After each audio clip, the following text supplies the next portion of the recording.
Hey, here we go. It is the 13th of March in the year of our Lord 2024. This is the weekly Alaboom. That's Barry. I'm Lance. Here we are to do it again. Tonight's soda of choice is Fanta Pineapple, a very tasty beverage. If you say so. I do think so. Look at this. Look at this excellent pour. All right. So today the late pledge and also pledge manager for Last Light launched today. So if you need to finalize your pledge, you can do that right now. If you missed out, you can go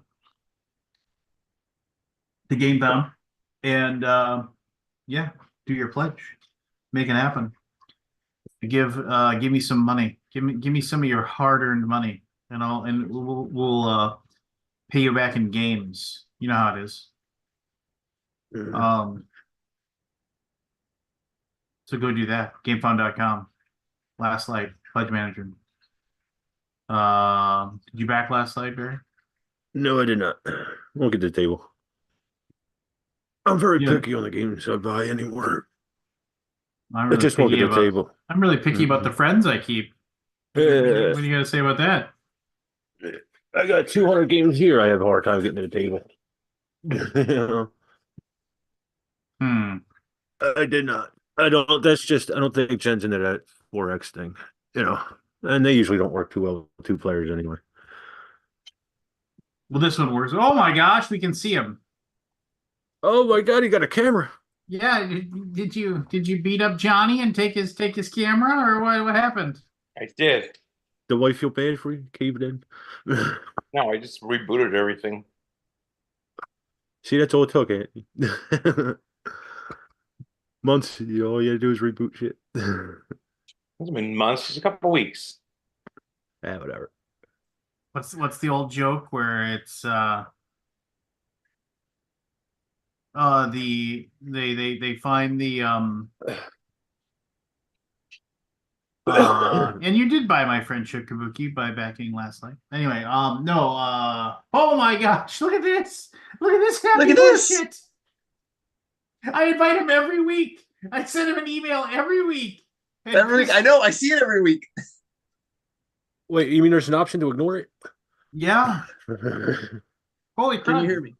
Loser Oh, no. loser of the 2009 NFC Championship game, Christopher Cooley is here. Hold up. I got to figure out. 1 second. 7 technical difficulties already. Yeah, he's smarter than the computer. Test, test, test, test. Yeah, we can hear you can you just hear me? fine. Can you hear us? Yes, I can hear you. I'm just We trying to can figure hear out you. because I have two screens going and the sound is coming from my laptop and not the big screen. So I need to figure out how to change that. Hmm. And yes, I do get your invite every week, and I apologize. I have been in a soccer league that plays on Wednesdays for the past Soccer year and a half. And now it's over. The soccer league is over and done with. Yes, that one. They moved to another city league, and it's too far away for me to want to join based on their skill level. So my Wednesdays are free. It's very fair. Well, cool. Yeah, I mean, yeah, we had all kinds of things. Do you have any grievances over the last year that you wanna air? Air your grievances? Other Just the than Lance general bugging you every state of week. society. Well. Yeah, wham wham. It's so weird to Hold on, I'm have gonna shift over to my headphones so I can actually like. There you I go. have a grievance. You have a grievance? I have a Lay it grievance. on, It's appropriate that Chris is here for it. lay it on me. It's about football. Okay. I friggin' hate like 90% of the fans of Okay. football So do because, football players, from what I understand. Yeah. because they have no friggin' clue how football works. It is absolutely fair to hate 90% of the fans because 90% of football fans are horrible people. Yes. Well, is that just because 90% of people are horrible? So it's just like that's the swath. Well, no, it kind of self-selects. And if you like watching people cause brain damage to each other, you tend to have some underlying issues. What's he It's trying never to say about been- you, Lance? It's never been No proven. judgment on anyone currently in the chat.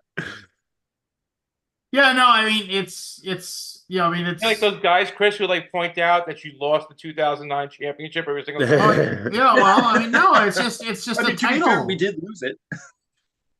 Hey, Lance, Yeah. how many championship games have you been in? Real ones, Well- not fake ones. Well, I mean like in professional football. In professional anything? Well, I mean Then shut up. it's No, an like, accurate title. That's part of the appeal of the sport. Is that Not former Yeah. Minnesota Vikings punter Chris. No, loser of the 2000 championship. As if it was Chris's fault. right? I did not punt the ball well enough. You could have done more. I actually had a really good game. Well, No, with the whole free agency period opening, like everyone's the smartest GM in the room, and then you go to them. Well, okay, you tell me how you do it.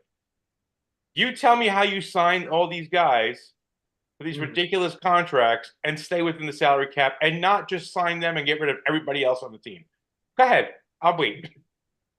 Right, but again though, like that's part of the appeal of football, right? Is that everyone like they think, oh, my team has a chance, right? Like if they just make just the right moves, like we could have won.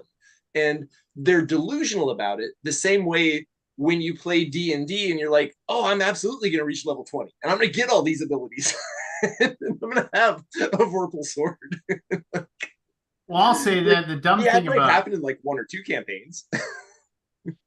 well, I'll say this about D&D. I think it's absolutely crazy that anybody ever like is like, oh, I mean, I've gotten to a weird spot with playing D&D now where it's just kind of like the roles matter, but the roles don't matter. I mean, it's one of those things where it's like people are always saying, I think it's because I've been playing a lot of Call of Cthulhu, and Call of Cthulhu is almost as fun when you fail as when you succeed, because the predicaments that your players get into, Right. and they love, like, having to role play out going insane or like having bad luck. Like we did a session, and like we ended the session with like two of the like, and we still have more sessions to go, but two of the people, basically the cops showed up at the place where their informant that they were going to try to figure out had been killed by the cultists, and the cops walk in,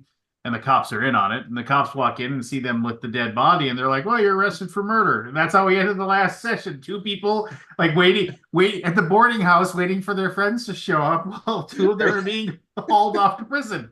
Yeah, it's like, and everybody's just like, damn it. Yeah. Damn it. Just like, Well, that's the thing. Like, if it's done well, it should be a story, right? It's a collaborative story. Like, it's not anyone versus anyone else. It's like, okay, we're trying to make something cool. Like, how it's almost like sketch comedy. Like, how can we riff off each other to make this like something interesting that we're all engaged in?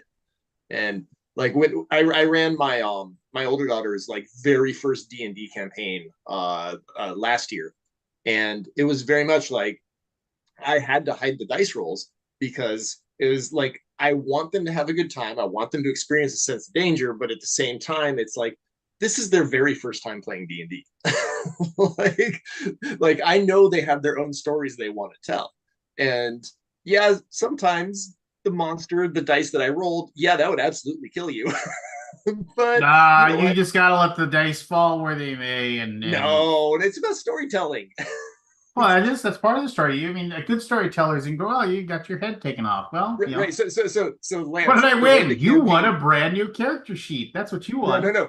The way the campaign ended is there was a choice between, okay, do the right thing or do the wrong thing and suffer unimaginable consequences.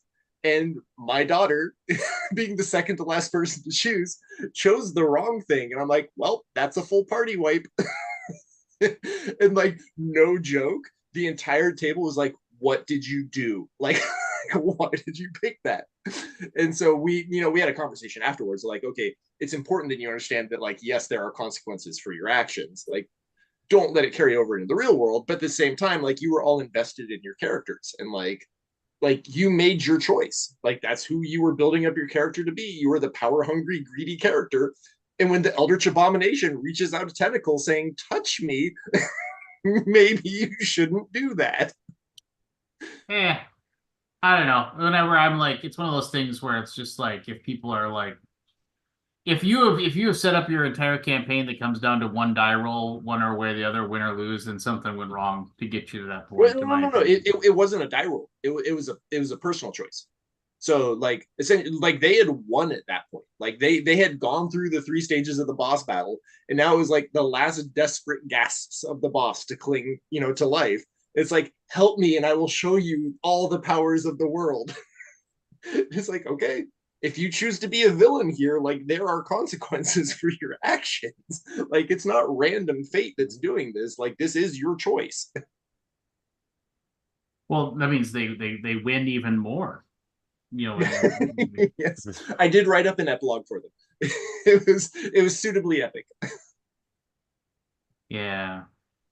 No, I don't know. I don't get into the whole. I mean, if people are playing their D&D the way they play it and they enjoy it, then that's all that matters. So. Yeah. Well. So again, like, I feel like I succeeded in that. Now their entire group is constantly playing D&D, and they're actually fighting over who gets to DM, which I feel like is not a normal problem to have. Whenever I play, I just get bored. I mean, I'm usually just like waiting. I hate waiting for something to happen. So that's the one thing I don't like about being a player. Yeah, you're just like, well, and I feel like that's also one of the things that's an issue when running a campaign, right? Is that, like, you got to make sure everyone at the table, like, gets their chance. And there were definitely some attempts by some of her friends to be like, I'm going to be the main character. I'm like, but all your other friends are here. Like, they need their time to shine. So yeah, no, it's a tricky balance to find. it's weird. Some kids just don't care. Like they're okay with just sitting there and waiting for somebody to say, well, people, I shouldn't just say kids. I mean, people in general, they just don't care. They're fine with just, yeah, just tell me when I should roll some dice, whereas some need to shine, some need to have the spotlight on them. That's why you have to develop situations for them. You got to bring them out of their shells. Yeah, when we play Cthulhu, we got a new character. We got a new guy that joined our group. And like I have to like say, Trevor, what's your student doing right now? And like, right. Oh yeah, he's like, he kind of gets forgotten. Everybody else is like so busy, rolling with the punches and having fun. I feel bad that he isn't like doing anything. So, oh well, it's fun. I think it's fascinating that we went from a question on the NFL to the intricacies of GMing D&D games. I don't know how fascinating it is, but yeah, it is. I'll say this: I do think that the NFL, it is. Did you see like Kirk Cousins posted his like farewell to Minnesota video on Twitter, just like praising the Minnesota Vikings, like the people he played with, the organization, the owners, from top to bottom. He said, but I would not have been a successful quarterback if it hadn't been for all of. And then of course, he goes, the whole, Minnesota will always hold a special place in my heart. That same, bullshit. From the other side of the country. Yeah. Yeah. That they have to say, because you don't burn that bridge, right? Yeah. It'll hold 68 million guaranteed special places in my heart. Yeah. So, and then, but then, like, of course, the comments, and one of the very first comments was, it's just like, because he won one playoff game as a Viking, and he lost his only other playoff game that he played as a Viking, and they said, thanks something along the lines that I forget what the exact wording was. It was like, thanks for everything, Kirk. I'll always remember you throwing for a check down for 4 yards on a 4th and 10 in your last playoff game. So what you're saying, Lance, is that Chris Cluey has more playoff wins than Kirk Cousins in Minnesota. I think I do actually. Have two. Yeah, you have to have 2. Maybe you're tied with him. I don't know. You have at least 2. Wait, no, I'm tied with him because I think we had a bye week because we had a first round bye and then we crushed the Cowboys and then we lost in the NFC Championship game and then I think we lost all our other playoff appearances. So I'm going to count the bye week as a win though. So yes, I. You did well enough to get the bye, right? We'll get you 68 million, Chris. Yep. Where's my guaranteed money? Your big dirty birds necklace. I need the chains. Somebody Cluey chains. Somebody posted is like Chris Cluey, it may not be a Hall of Fame quarterback, but he is a Hall of Fame he's a Hall of Fame quarterback at becoming a free agent at the best possible moment for every single time that he did. I'm not even mad. Are just born with that horseshoe. I mean, I'm not even mad. It's one of those things. It's like, whatever. I mean, like there was no way on earth we were going to give him $150 million. No, there was no way on earth we were going to do that. And that's the thing. Like people are sitting there, like I'm a Dolphins fan, and people are like, "Oh," and they let Wilkins walk away. I said they didn't let him walk away. They gave him $27 million to walk away. They're like, "Oh, we could have signed him." I'm like, "With what? We were 35 million over the cap after we cut guys. We had to restructure like half the team." Yeah, like there is literally only one position that makes sense to overpay for, and that's only if you know you have a guaranteed thing, and that's the position of quarterback. And Kirk Cousins is not a guaranteed thing. Like he's proven that he's not it. Like the only the only thing in the NFL that matters is your quarterback. Because if you don't have that, the Trent Dilfers of the world would like to disagree. If you have a defense that is next world, anecdotes are not data. But here's the thing: you have quarterbacks who have set the market value of what a quarterback is, who have not even lived up to what that money is. Right. Daniel Jones got $40 million. Shit the bed, and he's going to get cut by the friggin' Giants after the draft. Mm-hmm. So you're saying he could be a Viking? I'm telling you, there really isn't the Giants to Vikings pipeline. It's the Jets to Vikings pipeline.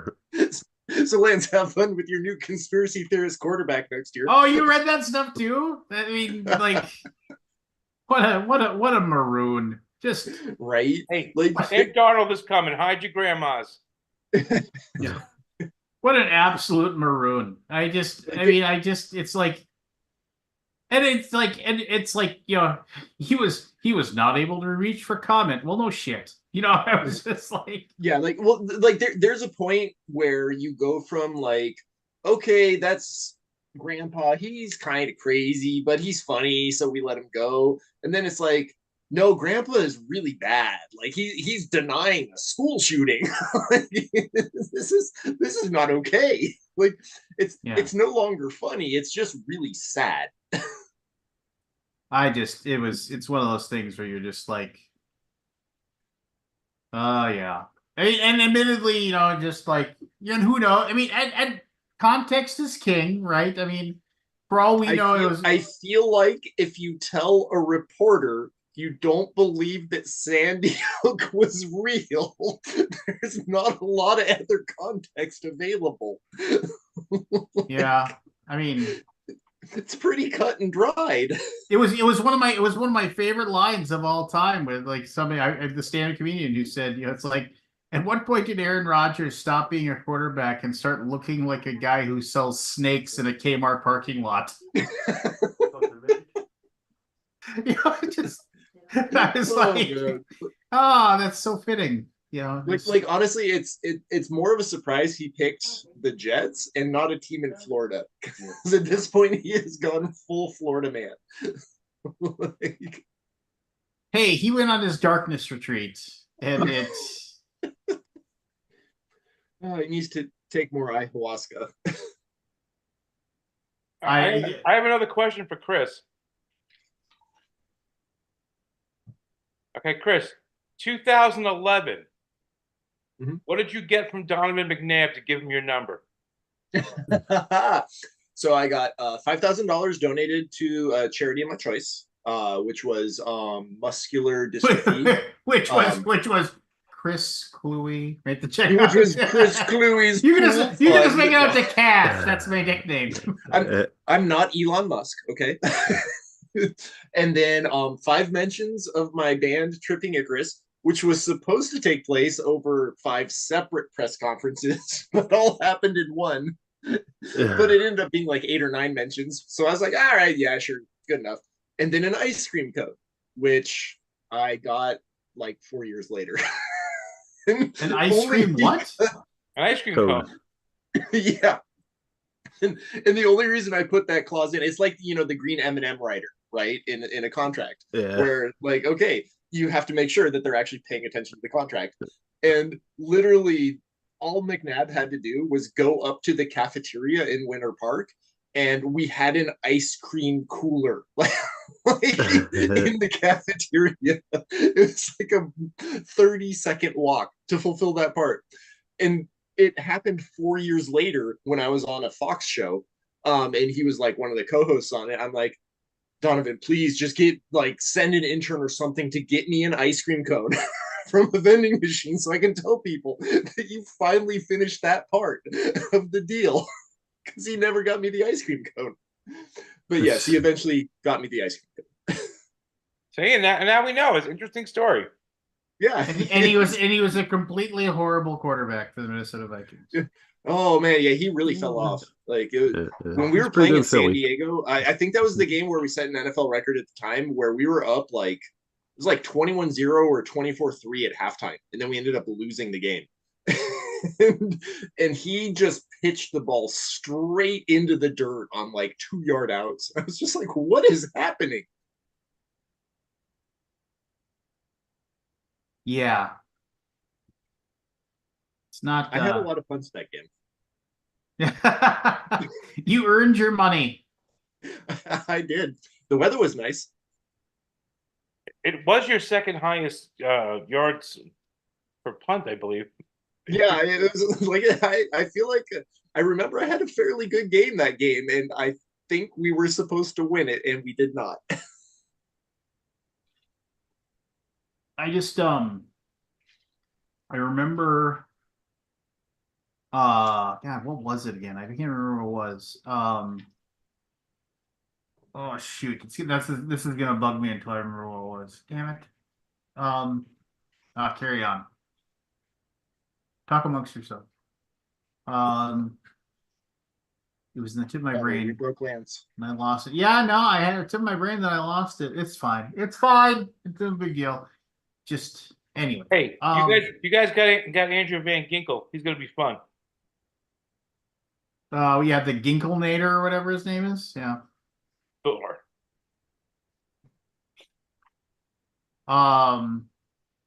Anyway, Chris, I mean, just besides your illustrious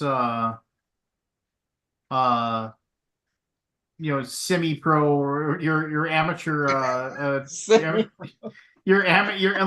than your amateur despite your 8-year NFL career, as seen on ESPN 8, the Ocho.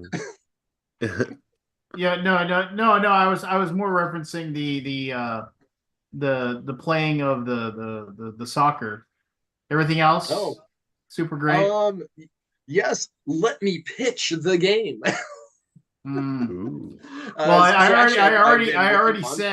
already made a big deal of the fact that the Last Light GameFound's Last Light whatchamadiggin launched a Pledge Manager launch. No, not that. The one I'm working on. You buffoon. You absolute fool. Well, that your game is still. It's not my game. I'm just helping on it. Okay, the game you're developing is the possible money in the future. There is actual money being collected right now in a pledge manager. Well, I don't care about that. I care about me. That's fair. So yeah, no. Anyways, I'm working on developing a game currently titled Civilization Shuffle. Might change, might not. We don't know. But yeah, it's actually been a lot of fun to work on it because it feels like playing like a Civ game, but it only takes an hour to an hour and a half as opposed to years. Did you just do this game? A Civ game that a 4X game that plays in an hour. It seems to me like interesting. Yeah, well, no. So the thing is like you look at a lot of board games, right? That are attempting to recreate the Civ style game, and most of them end up being like Twilight Imperium, right? Where it's like you spend a lot of time setting up, you spend a lot of time in turns, and like don't get me wrong, they're fun, like they're detailed, and there's a lot of stuff to do, but that's not something that everyone wants, right? Like you have to have a specific mindset to like enjoy that kind of game. Whereas this one, like it captures all the essences of what that feels like, and that like, okay, yeah, like here's my little corner of the world, and I want to take these other parts of the world, but there's other people there that might stop me from taking those parts of the world. How do I solve that problem? And it like I wouldn't be working on it if it wasn't fun. Like that's to me, that's the best indicator that like a game has the juice, right? Is that like I still enjoy playing it despite having played it multiple times before. Because if I wasn't enjoying playing it, I'd be like, nope, this game sucks. I'm not gonna work on it. Whatever happened to your deck building game that was with Twilight of the Gods. I think I got a $3.21 royalty from that the last quarter. I'm not sure Tabletop Tycoon is advertising the game at all, but clearly someone bought a couple copies. Which makes me kind of sad because like I actually like me, my brother, and our two friends that worked on it, we put in a lot of time on that. And the mechanics from a fully biased position of the person who made the game, the mechanics were really good and like were something new. But the problem with the board game world, right, is that like it's hit or miss. Like you could have the best game in the world, and if not enough people see it, it doesn't take off, and like no one cares about it. And on the flip side, like you could have something that's just like whatever, but for whatever reason, like either it's the aesthetics or it's like a certain mechanic or just a name on the box, like everyone's like, oh, this is the new hotness, I gotta have this. And so yeah, like I'm bummed that it didn't get super big, but at the same time I'm still happy with what we made because I know that I can go back and play that and it captures what I was trying to do. And like at the end of the day, if you're happy with what you made, like it doesn't matter how many people buy it. Like you made something that you enjoy and you will always enjoy. Like that's a win in my book. Spoken by a guy that got $5,000 to give up a number. And an ice cream cone. And an ice cream cone. That's right. Lance, you have to learn to appreciate the small things. Sure. No, I mean, that's like, yeah, I mean, are they still on the rights? Like you haven't tried to drag the rights back or anything like that to like just maybe try to like do it yourself or anything like that?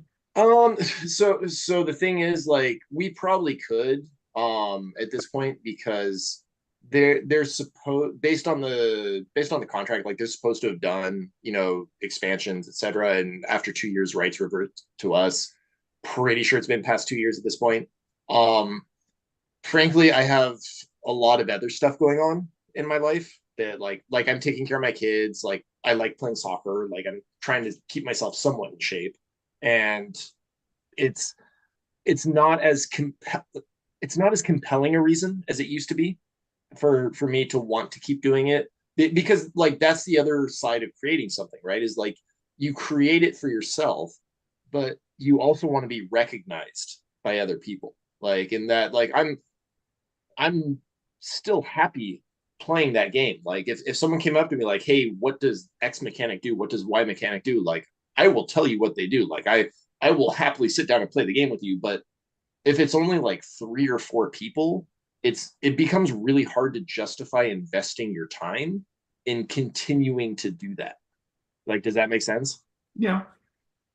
So like and we have a bunch of further ideas that we created for that game, but at the end of the day, if it's going to be 100 hours of my time to get $3.51, like, it's for the creation though, Chris. It's for the no, joy so of being a that's the other thing, though, is creator. that, like, there's so many other things I can be creating, and it's been empirically proven that for whatever reason this didn't work, and that's fine. Like that happens. Like it's okay to fail. Like it's okay to think that your thing is the best thing since sliced white bread, but it just didn't work for whatever reason. So I'm gonna go do some other stuff. Like I like there's so many things you can do in the world.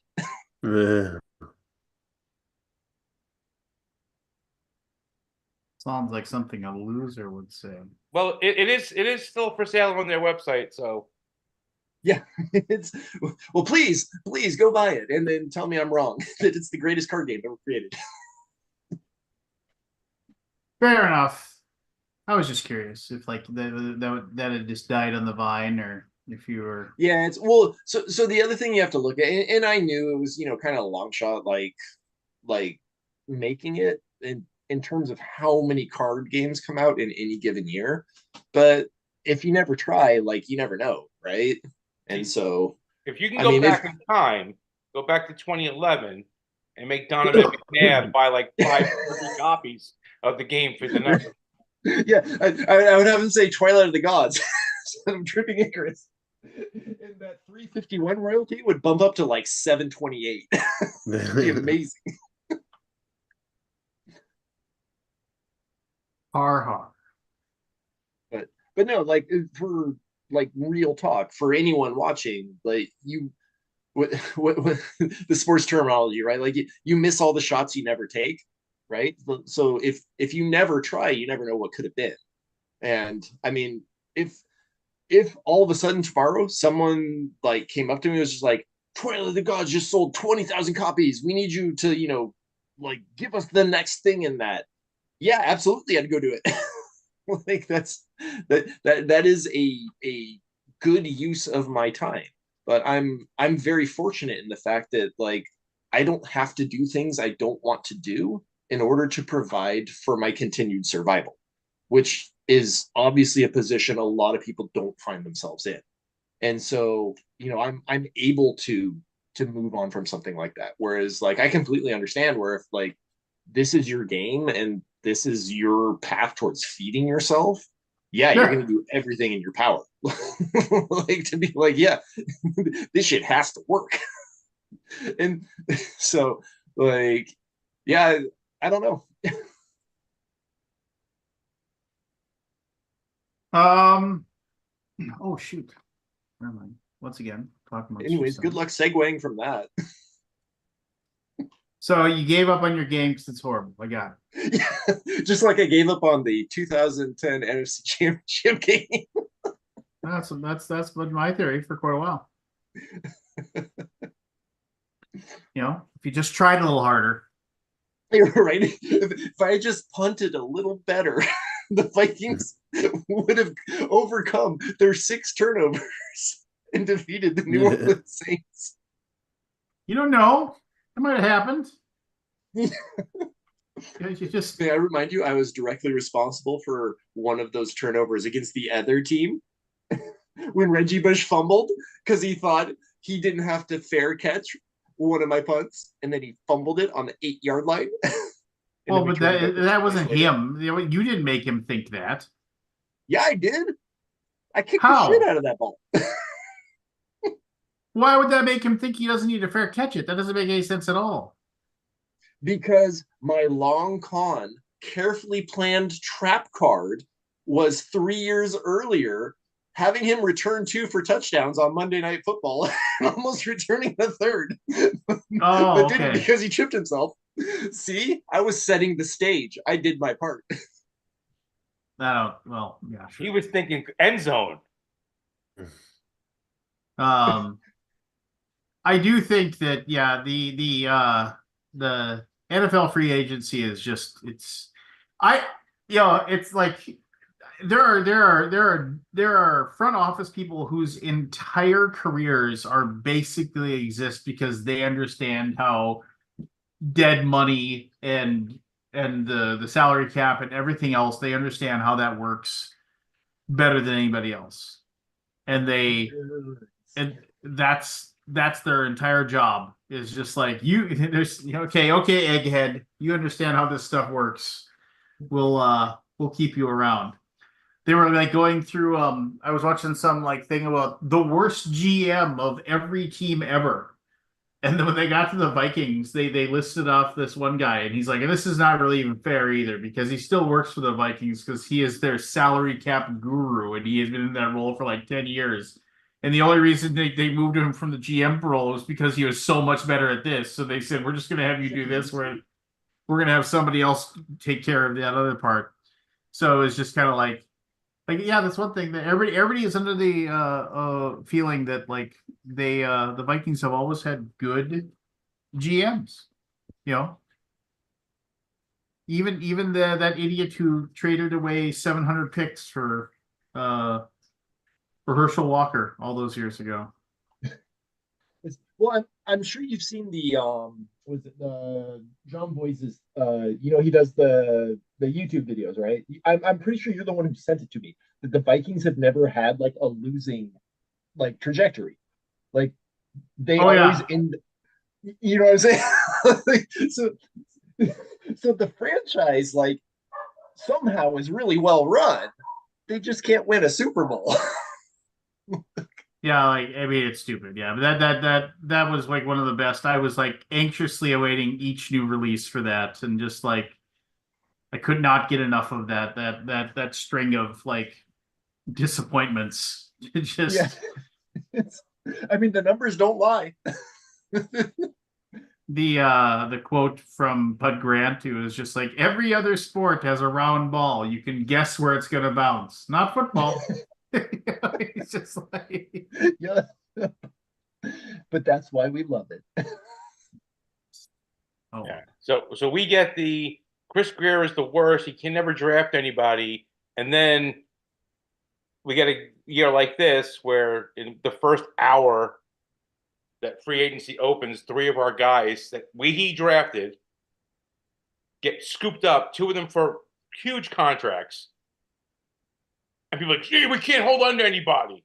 I'm like, okay, yesterday you were yelling he can't draft anybody, and now you're yelling the guys he drafts, we can't hold on to them. Yes, because they're better than you thought they were when he drafted them. You were pissing and moaning when he drafted them in the first place. And now you're upset they're going because we can't pay them whatever they want. Right. Again, I refer to my statement at the start. 90% of football fans are horrible people. Now, someone's going to watch this that's a Dolphins fan and go, we could have given Chris Wilkins $5,000, mentioned his band 5 times, and given him an ice cream, and he would have stayed. Well, no. To be fair, that was for a jersey swap. I know. like when it comes to a contract, I'm like, give me every penny. Well, here's the thing. Here's the thing that people, again, it's sports in general, but football's a little different with the salary cap, the way it works. But like, people were used to get pissed off. I remember about like baseball players getting offers from 2 teams and going to a different team, and people were like, why would you do that? I said, because they won't let them take less money to go to a team they want to go to. Mm-hmm. It's just bad business. You can't let that. that. It's also, so the MLB, their player association, like that is literally part of their rules. Yep. Like if the higher offer, you have to take the higher offer. And within a certain percentage, you have to take the higher offer. Yeah. And so one of the things that's always cracked me up about football is that like this is America's sport, right? Like this is, if you're a red-blooded American, you love football. Like this is your thing. And football is by far the most socialist sport that has ever been created, because every team gets the exact same amount of money. And it's up to you what you do with it. Right. And I think in some way that actually breaks fans' brains, because they can't understand, like, well, why don't you just throw more money at it? It's like, we can't. Like we all have the tell same you what resources. you can spend, and you have to fill this many roster spots with that. Yeah, exactly. It's like, what you mean we can't just win by money? We actually have to think about what we're doing. But then people turn around and say things like, I had one guy go, why can't they like just take these contracts for these guys they want to keep forever and just give them these like 25-year contracts? The NFL won't let you do that. You can't do the Show Ohtani Dodger contract that just lasts forever and pay him. But then the other thing people understand is, like, you go out and they're like, oh, we just keep signing guys that other teams are dropping. I said, you paid them a lot less because the other team is flipping the bill. Pittsburgh picked up Russell Wilson because they got to pay him $1.2 million. Right, yeah. Per year. You're getting a 13-year veteran quarterback for a second-year quarterback's money. Yes, that's why you take that chance. And Denver's paying him the other $39.5 million that he's owed. Yep. Yeah, no, it really is an interesting mix of like pure socialism and pure capitalism, in that everyone gets the same amount, but like what you do with that amount is entirely up to you. Like there is nothing in the rules of the NFLPA that says you can't lock up a player for 20 years with a guaranteed contract. Like that's absolutely legal. Yes, but you can't get a guy who's going to play for 5 more years and give him a 30-year contract. And then you're stuck with the money. Yeah. But I'm saying stretch it out over 30 years, knowing he's not going to play for 30 years, and we give him $3 million a year, and that stuff doesn't work. But then, like, you have guys. So I've never been a Tom Brady fan. But the one thing Andy, you came in during NFL talks. The one thing I always respected Tom Brady for was every year we need money to sign guys. Okay, restructure my contract. Mm-hmm. I mean, it also helps. Restructure my contract. It also helps when you're married to a supermodel that makes more money than you do. Yeah, I mean, he didn't lose any money. He's just like, yeah, go ahead. That's what you need to do. Just push it on down the line. But then you have other guys who they won't restructure their contract. Right. So the thing is, having actually played, like, as a player, you have to get whatever you can when it's offered to you, because there are absolutely no guarantees in the NFL. Like it is the weakest by far players union in terms of actually setting up sustainable long-term wealth for its members.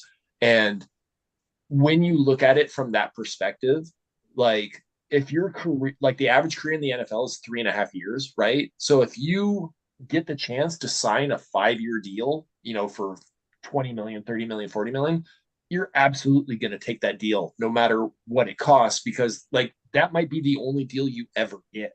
Like I don't see that there's any, but again though, like that's also one of the things that makes the NFL so compelling, is because players know they have to perform. Like there is no guarantee that, like, okay, I signed my 10-year, $100 million deal, I'm going to be with this team for the next 10 years. It's like, well, no, I'm safe for this year that I signed, probably the next year. The year after that, they're looking to replace me. Like, they are actively looking to replace but you also have these people getting this guaranteed money. That's what they're playing for. They're playing for the guaranteed money. Oh yeah, no, for sure. Because again, that's the only money you're guaranteed to see. Carolina spent $40 million for 2 offensive linemen. Were they good offensive linemen? I don't know if they're both $20 million offensive linemen. Right. So here's the thing though, is that look at Detroit's success this year. The only reason Detroit succeeds is their O-line is as good as they are. Like, Jared Goff is not a good quarterback. Well, the thing with Carolina is they got embarrassed by how good C.J. Stroud played this year, And the guy they took now, wasn't so now, good. so here's the question though: Does Stroud play that well with an inferior offensive line? Because Probably not. the numbers but- probably show he doesn't. right, but that's why they went out and they shored up their offensive line and took 2 guards within the first day and paid them ridiculous money. Yep. But again though, if you're trying to win, that's what you got to do. Like so it's like chess, right? If you lose your king, you lose the game. Your quarterback is your king. However, in football, your quarterback is also your queen because, like, that's the one directing your offense. That's the most dangerous piece. So you better have pieces there to protect them. Otherwise, it's like, well, someone's coming in and they're not just taking out my piece, they are blowing it up, and I will not have access to it for the rest of the season. What do you know? So I asked Andy, my old chum, my old friend at Tasty Minstrel Games, who now what is what is your job at Trick or Treat Studios? No, like for their board game division. My title is project manager. Okay. So it's a combination of that and production management and development and some other stuff, right? Like any job in the industry, it is has a title and then the actual list of things that you do.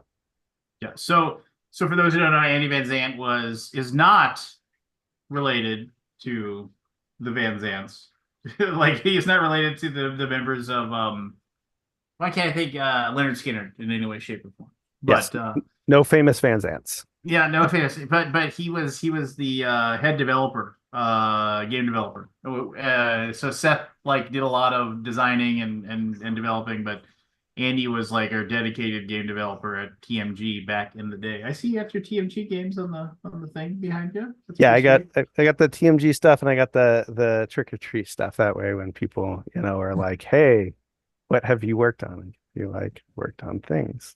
You worked on things, yeah. No, so but the reason why I asked Andy to come on was because I don't know if you've been keeping your ear to the ground, but there was a bit of a kerfuffle in the Kickstarter world today because what was it? I'm a juicy. yeah. So I'll give the basics, and then Andy can he will describe what he can describe to us, and then we'll just have him on because I want to know. So basically, Trick or Treat Studios does a lot of horror themed games. They had a Kickstarter, and you can for House of a Thousand Corpses, the Rob Zombie movie. Who is the designer for that? Nick Badagliaca. Okay. He did another game called Blood Orders. Boom! Crush that last name, Andy. So anyway, they had, and I think you had funded, right? I mean, if I remember correctly. Yeah. We were at 72K. Yeah, so you easily funded, gonna make this game, and all of a sudden, boom, injunction filed, like lawsuit or something. I don't know. It's basically, and then Kickstarter got notified, and Kickstarter had to remove a funded game off of the situation because I don't know, any Trick or Treat Studios may or may not have been duplicitous or horrible, but not actually at all. And Andy's gonna I want to know how it went down because it wasn't duplicitous or anything. Andy and Trick or Treat Studios did everything right. It just seems like I don't know. Explain. Okay, so technically the Kickstarter still exists. It is just paused, and so people can't see it. There is an individual who issued a DMCA copyright strike for likeness rights of an actress named Karen Black. She is not alive anymore. They are claiming that they have the likeness rights for her for this movie. We disagree with that, and the movie studio also disagrees with that. There are a couple of options here. Basically, it's we have to either get Kickstarter to agree with the documentation that we have, versus the non-existent documentation that I assume that this other person had. I don't know. Maybe they've got some piece of paper somewhere. But keep in mind that I don't know. I'm sure nobody knows, right? That Trick or Treat Studios is a costume and horror collectible company, right? Like that is the big part of the company, right? The board games division, even we've got like 20 games out. We are a small corner of this bigger company, right?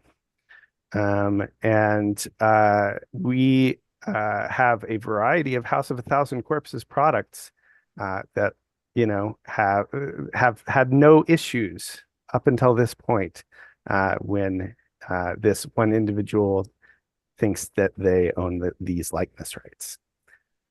So Yeah. is it my understanding correctly that it's like basically like since this actress is no longer living, it's like her estate kind of Yes. thing? Yes. It's something Good. along those lines. So what happens is that they filed the DMCA strike, and I'm sure so Lance, I'm sure maybe you're used to like YouTube's DMCA thing where anybody like sneezes towards the DMCA forum and they give you a copyright strike on your video, right? Yeah, pretty much. Yeah, so that's the way it is with Kickstarter too. As soon as somebody says, "Hey, this might be mine," that they say, "Oh, okay." Other party prove that it is not, that this complaining party is not incorrect in their claims. And so that's what we're doing right now is we've sent information to Kickstarter. We have contacted the claimant. We have also talked to the studio and our reps, and so we are waiting for either the claimant to withdraw their statement, and yeah, I'm trying to. I apologize for my. I'm normally very stuttery to begin with, but also I'm trying to not say things I shouldn't say. No, and that's fair, and I don't want to put you in the Yeah. in any kind of spot where you're Yeah. going to cause your company or anybody else more whatever. Yeah, but Lance, you should not be asking legal questions Sure. right now. That's not a good idea. No. Well, no, I think that's very basic. I mean, it's like you just The have to let basic the no nefarious activity has taken place. But if I can speak for Andy, what my understanding is that like at this present time, everybody is acting in good faith. Nobody is making any like claims of like wrongdoing. Everybody is acting, to the best of the ability with the information they have in front of them. And I'm saying that for the claimant as well, and Kickstarter and Trick or Treat Studios, and I'm sure all three entities will work together to get to a point where the understandings are met and negotiations are done and whatever. But it just stinks, right? I mean, what did you think when you got that? You're just like, what the fuck? I mean, did you hear about it first, or did it just hit you like a truck coming out of the alleyway? No, we did not get contacted by this claimant. This claimant only went to Kickstarter. The way I heard about it was I woke up, I pulled out my phone, I went to the Kickstarter to see if there were new comments that I needed to respond to. Oh God! Oh, I can already hear exactly what's happening. I'm like, oh, I can't even imagine. And then I had to get up and try. So I'm in upstate New York is where I live currently, and the company that I work for is based in California. So I woke up and I'm like, oh, the roof is on fire. I should laugh. I'm sorry. And everybody else is sound asleep in their beds for another several hours while I'm trying to I'm calling people and I'm sending messages to people to be like, hey, we need to take action.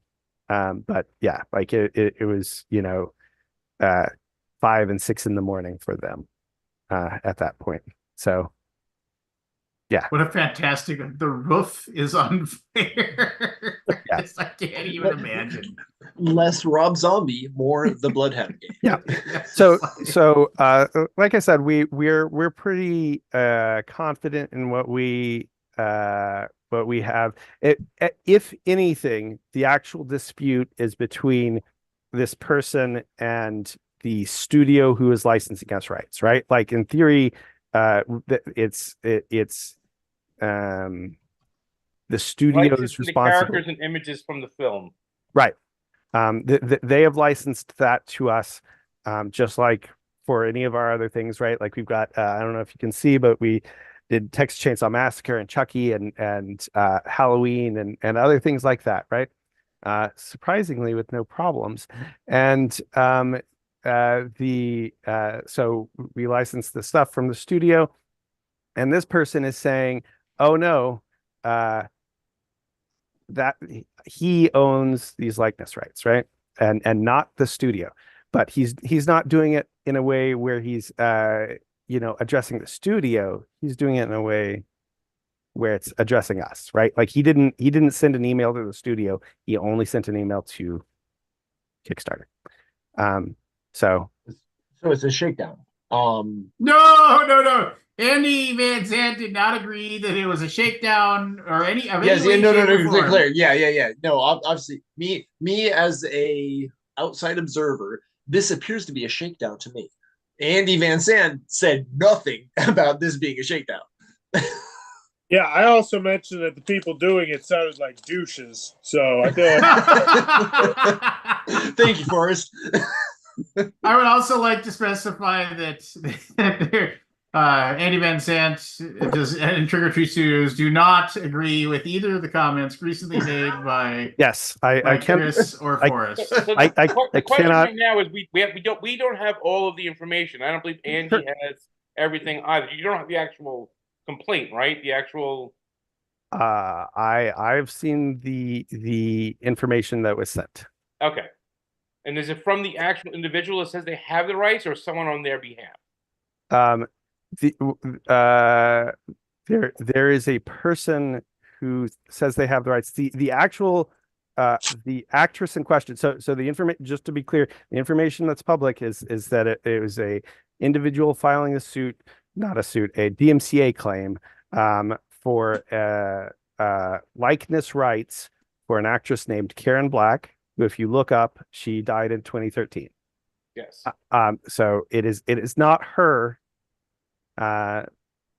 who is issuing this Okay. DMCA. No, my point is that is it coming from would it be coming from a professional legal person or someone who says they have the rights directly? It is an individual who says they have the rights. Okay, that's all I did. Yeah. Right, but no further questions, Connor. No. And I'm not saying this person doesn't believe that they do. They may not have an understanding of what it is the rights they have are.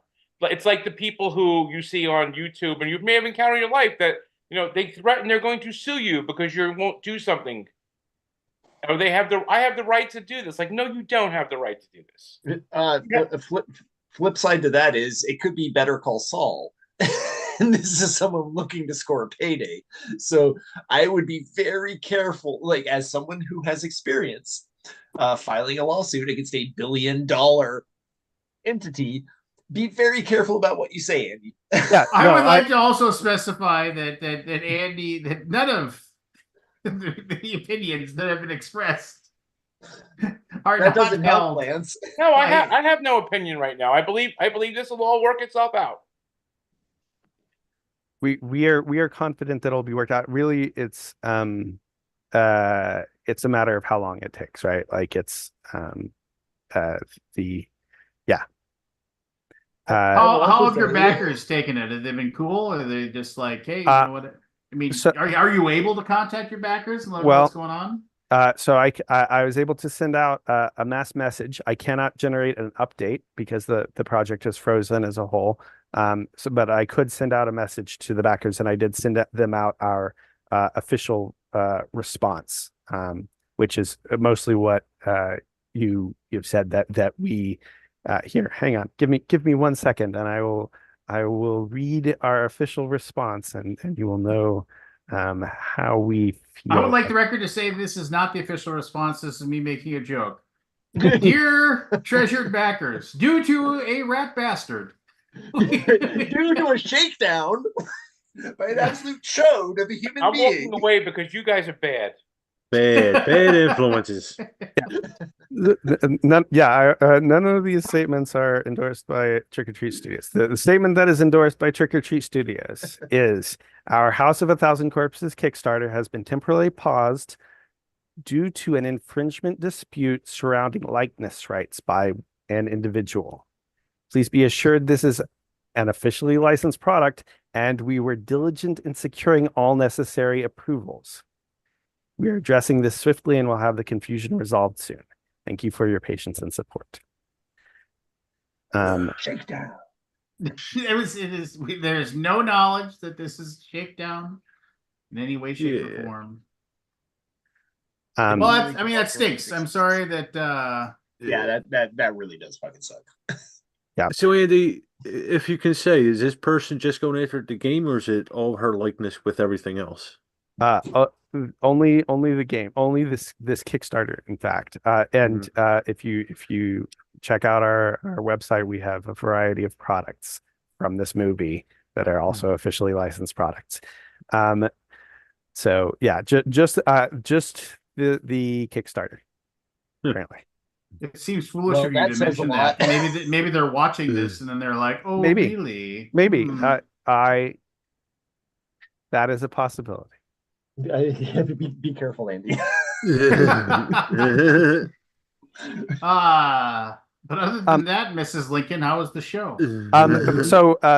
So yeah, most of the people have taken it okay. We are losing backers though, and I think the biggest negative that happens is that when this occurs, Kickstarter sends out a message to all of the backers saying this has been paused due to a copyright claim, and so we are regularly losing backers.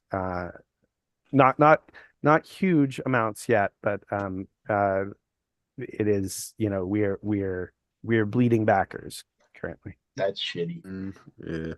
Yeah.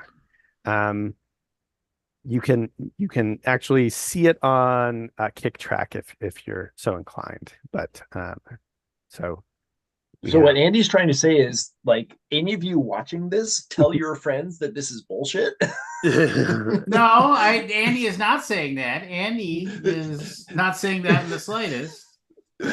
Chris is saying what he thinks, speculation, Your Honor, that what Andy would be saying is this is bullshit.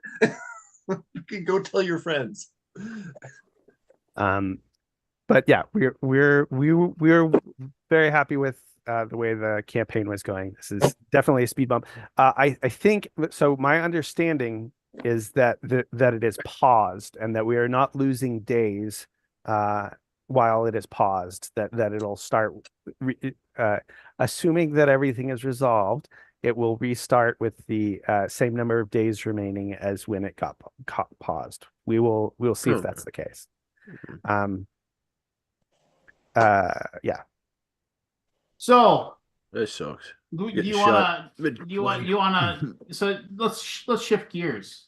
Like you and I have spoken a few times, like since after the Fallout. I know Seth is still designing. And I know that, like, obviously you work for a company within the board game industry. I work within a company but Michael, Andy, Daniel, you mean? Aaron, sorry, Michael, Aaron, Daniel.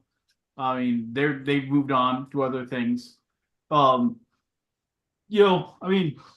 have often talked about, like, at some point, I would love to do a series of discussions with everybody at TMG just to talk about what went wrong. Just it's like as far as and it isn't like there was all these huge decisions that TMG made that made things go wrong. I'm not putting the blame. There was a lot of things that were totally and completely out of TMG's control as far as what happened. But it always felt like, you know, we had such a like a great.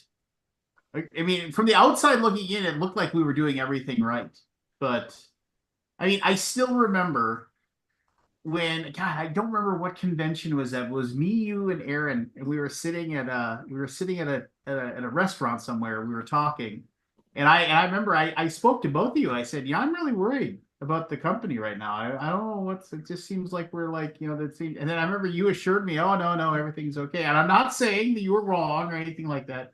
I do know in less than a year I wasn't working there anymore. So I mean, I don't know. I mean, it's just like, you ever sit there and like, you ever think you could like pinpoint, and you don't want to talk about it. You don't have to. I mean, if you're not comfortable talking about TMG or past stuff, but do you ever like sit there and think about, could you put a pin in like the moment if you were like, where you noticed that things were just kind of going off the rails? I think there were several small things. It is not something that I'm like super interested in diving into, Yeah, but that's fair. I think were several things. It is interesting to watch uh uh people outside speculate. Like people will I don't know. People obviously don't pay attention, right? First off, because there was a point like when some stuff was getting liquidated that was like 2 years after I had stopped working there, where there were a couple of different threads being like TMG is going under, and I'm like, going. There's not been a new game in over 2 years. This is magical news to you only because you weren't paying attention. Um, uh, yeah. So after TMG, I was doing freelance for several different companies, and so it was just funny when uh yeah, like threads started popping up, and people started messaging me and being like, oh, I'm so sorry, and I'm like, that was 2 years ago. I'm also doing fine. Yeah, exactly. I appreciate people reaching out, right? Like that is not the thing, right? Like I appreciate people uh you know, trying to commiserate and things like that. But it was uh it was It funny was that weird. It was weird for people to like all of a sudden just like, you know, I mean, and then there was so many awesome success stories that we had too. I mean, you point to like how like we were able to like, you know, Michael signed Yokohama, and then like 3 weeks later we launched a Kickstarter, and then like we do like $500,000 like it was nothing. And like, you know, and there's so many things that you know, that TMG did first for anybody. I mean, like they were the ones that did stretch goals first. Now right? everybody does stretch goals, but they They're were the the ones ones that, that ruined the hobby. Sons of Trend bitches. you know, I Preach, mean, Barry. Preach. The deluxification bullshit. TMG. yeah, I mean, and that's the other thing. That's the other It thing too. ruined Is the like, hobby. you know, we're gonna make a special version of a game that is only going to be available right now. You Orgy know, out the ass. so and that's so and so like and that's something too. And I would love to hear opinions from everybody about this too. But that's something that bugs me a lot too, where it's just kind of like people will always talk about, oh well, you know, this is a predatory this is a predatory practice to get people to back, or this is a predatory practice to do this, that, and the other thing. But it's just kind of like, but we also, once again, we get to a point where we're okay with certain ones, right? We're just like, oh, well, stretch goals is fine. Oh, well, deluxification is fine. Oh, well, exclusives are fine. All right. I've been listening to this entire conversation. I know the answer of what happened, what was wrong. They hired Lance. No, Okay. 2 words. Jab legacy.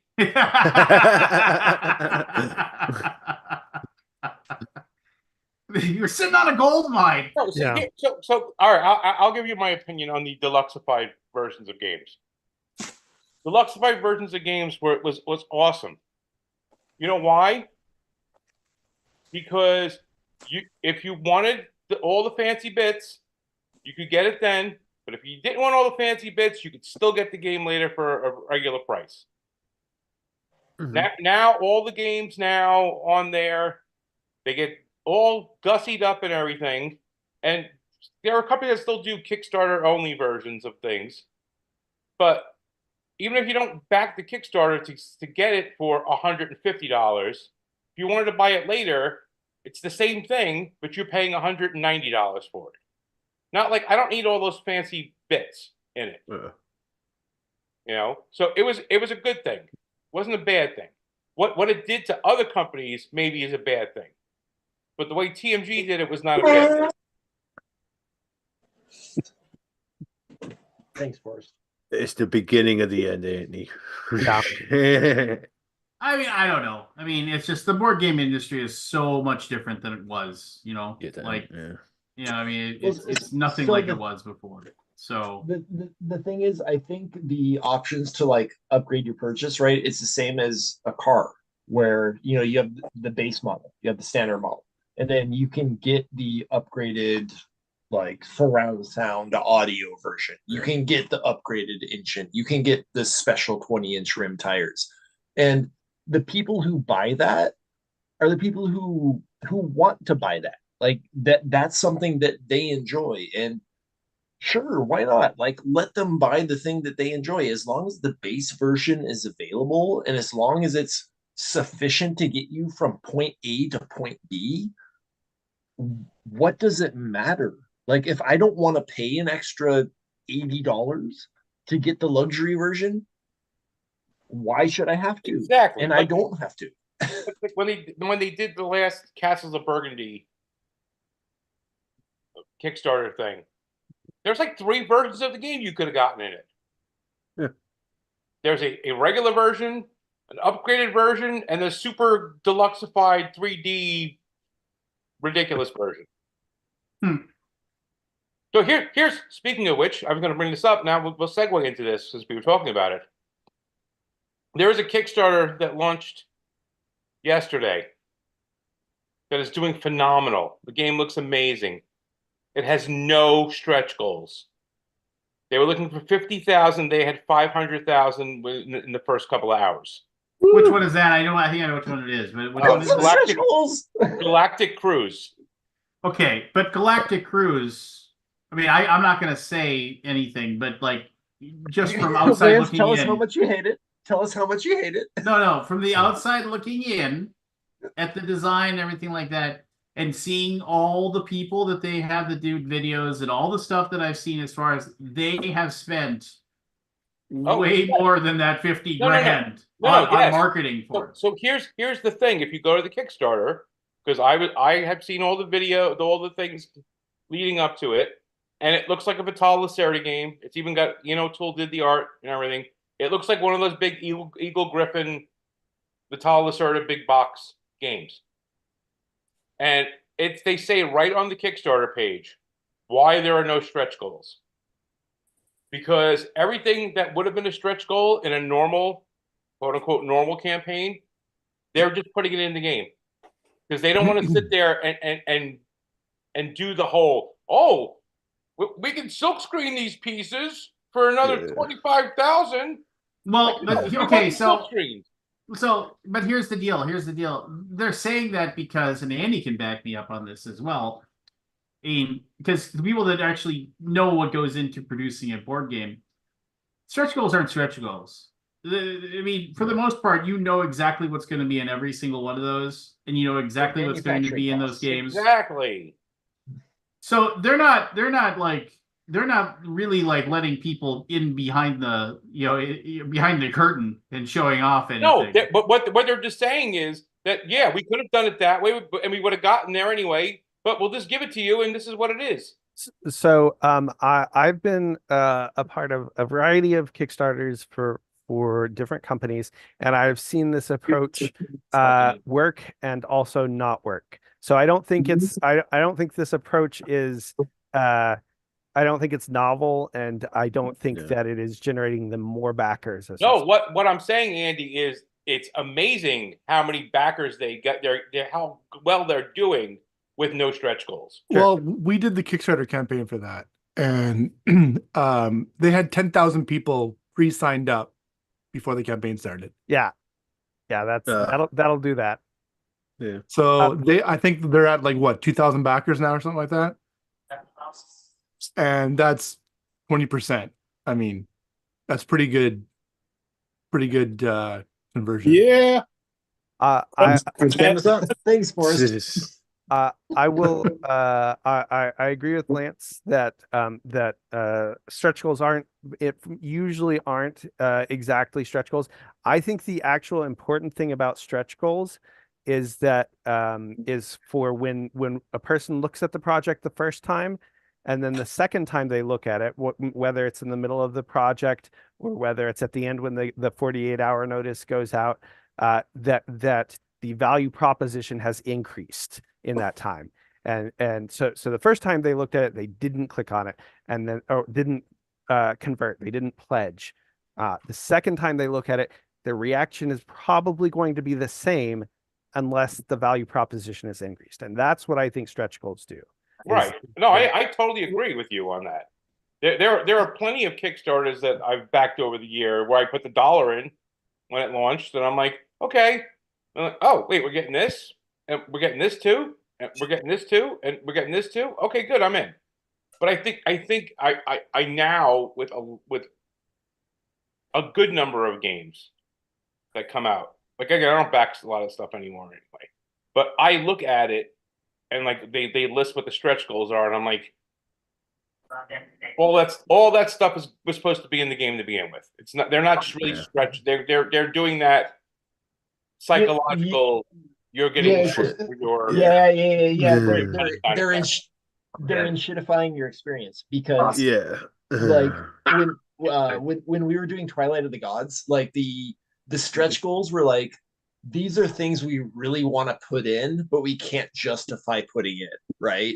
Whereas what you're saying is like, these are base components of the game that should be part of the game, but we're not going to unlock them for you unless X amount of dollars are reached. And that feels crappy. Yeah. Scott's out of the wild. Here's the crazy. Yeah, hey Scott. The crazy thing is, I don't think. Like, I think the vast majority of Kickstarter backers now, and again, you can disagree with it if you like, the vast majority of Kickstarter backers are fire and forget backers. They come in, they give the money, and they walk away, and they just say, within in 8 to 12 months, I'll have a game. That's 8 to 12. You're being generous. 2 years, you mean? I think it depends on the game. But yeah, and then there's a handful of people that sit there and they post comments and stuff like that, and will actually try to share it and like try to get other people. Scott, stop. They'll try to get other people to like actually like go and back. The whole thing is, hey, spread the word and tell your friends and all this stuff. Nobody ever does that. It's just like I would say 1 in 10 does that. I think 1 in 10. You think 10% of the people are like actively going out there banging a drum looking for backers. I mean, here's the thing. I run the Board Game Geek group. I'm in the moderation team. I see what gets declined, and there's probably 5 or 6 Kickstarter posts per day that we decline. It's a rule not to share Kickstarter links. Oh, roasted. So, but people do it. People want to share people want to spread their seed. You remember 10 years ago? And now you made it weird. Remember 10 years ago? They want to sow the love of gaming. How about that? Is that better?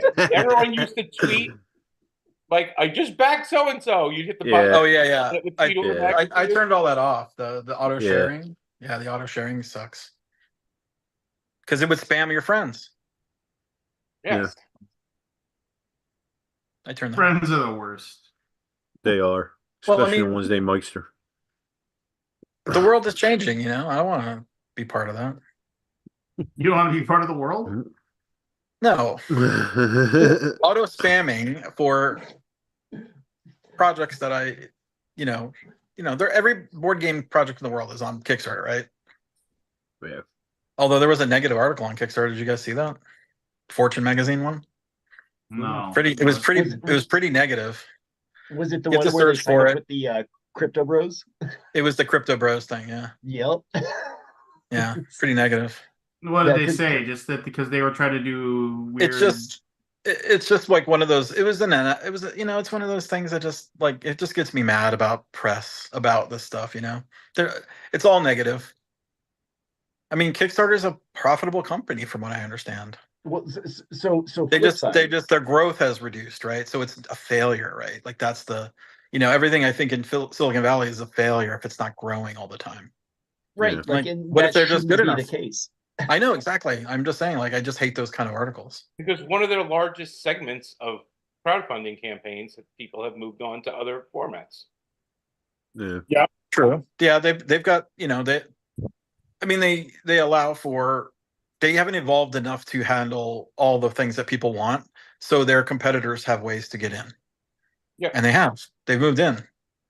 So I Like, will can't it say, see I it- will say they're competitive. They don't have anything really to worry about just yet. I mean, I love the people that work at Game I mean, if- Pound and Back with Kid and stuff like that, but they have nothing to worry about. Kickstarter is still brings the most eyes to the prize. if you knock off about $10 million in campaigns, though, I think you'll get their attention. Oh yeah, I mean it's Yeah. definitely a zero sum game. I mean, because the fact that if they've got the backers and they're drawing those people, they know that their money's going somewhere else. That's money that should have gone to them. But the thing is, as long as you're generating a profit, why does it have to be cancerous growth? Like, why can't you just be a company that provides a service that people enjoy and it works year in and year out? Why didn't you play Right. football for free? That's not not- at all the Lance, same argument. That's not even the same book. if you going Yeah. out and kicking a lump of cow skin in the Right. sky Who's the makes people communist happy, now, Lance? why wouldn't you do that for free? why'd you have to have that ice cream cone? Could just Yeah, give why it did to you your- need the ice cream cone? Yeah. Why did you need $5,000 for a number on a jersey? You could have just given it to him out of the goodness of your heart. Notice how I said Kickstarter shouldn't be providing their services for free. Just showing growth, profit every year. And it doesn't have to be unsustainable growth. We're a company that provides a service.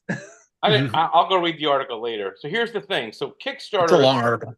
as far as like number of successful projects, it's probably goes up every year. But as you lose those big whales, yes, we had 4,000 more successful projects in the first quarter than we had last year. But the successful project should have been someone looking for $2,000 for something, and they got $2,000 to put STL files out, as opposed to that book we were talking about last week. That's like got $30 million. Yeah, Like that Sanderson? Brandon Sanderson book. That's an outlier. Like, as a beta reader for Sanderson stuff, like that is an inbuilt audience that will always give him their money. Yes, like, That's what I said. But That's what I said. But they did not give it to Kickstarter. Yeah, I love how everybody's nodding sagely as Chris says it. But what I was saying, you're like, nah, you're an idiot. You don't know what you're talking about. Yeah, but you're an idiot for different reasons. Oh, Yeah. We don't have enough time for that, Lance.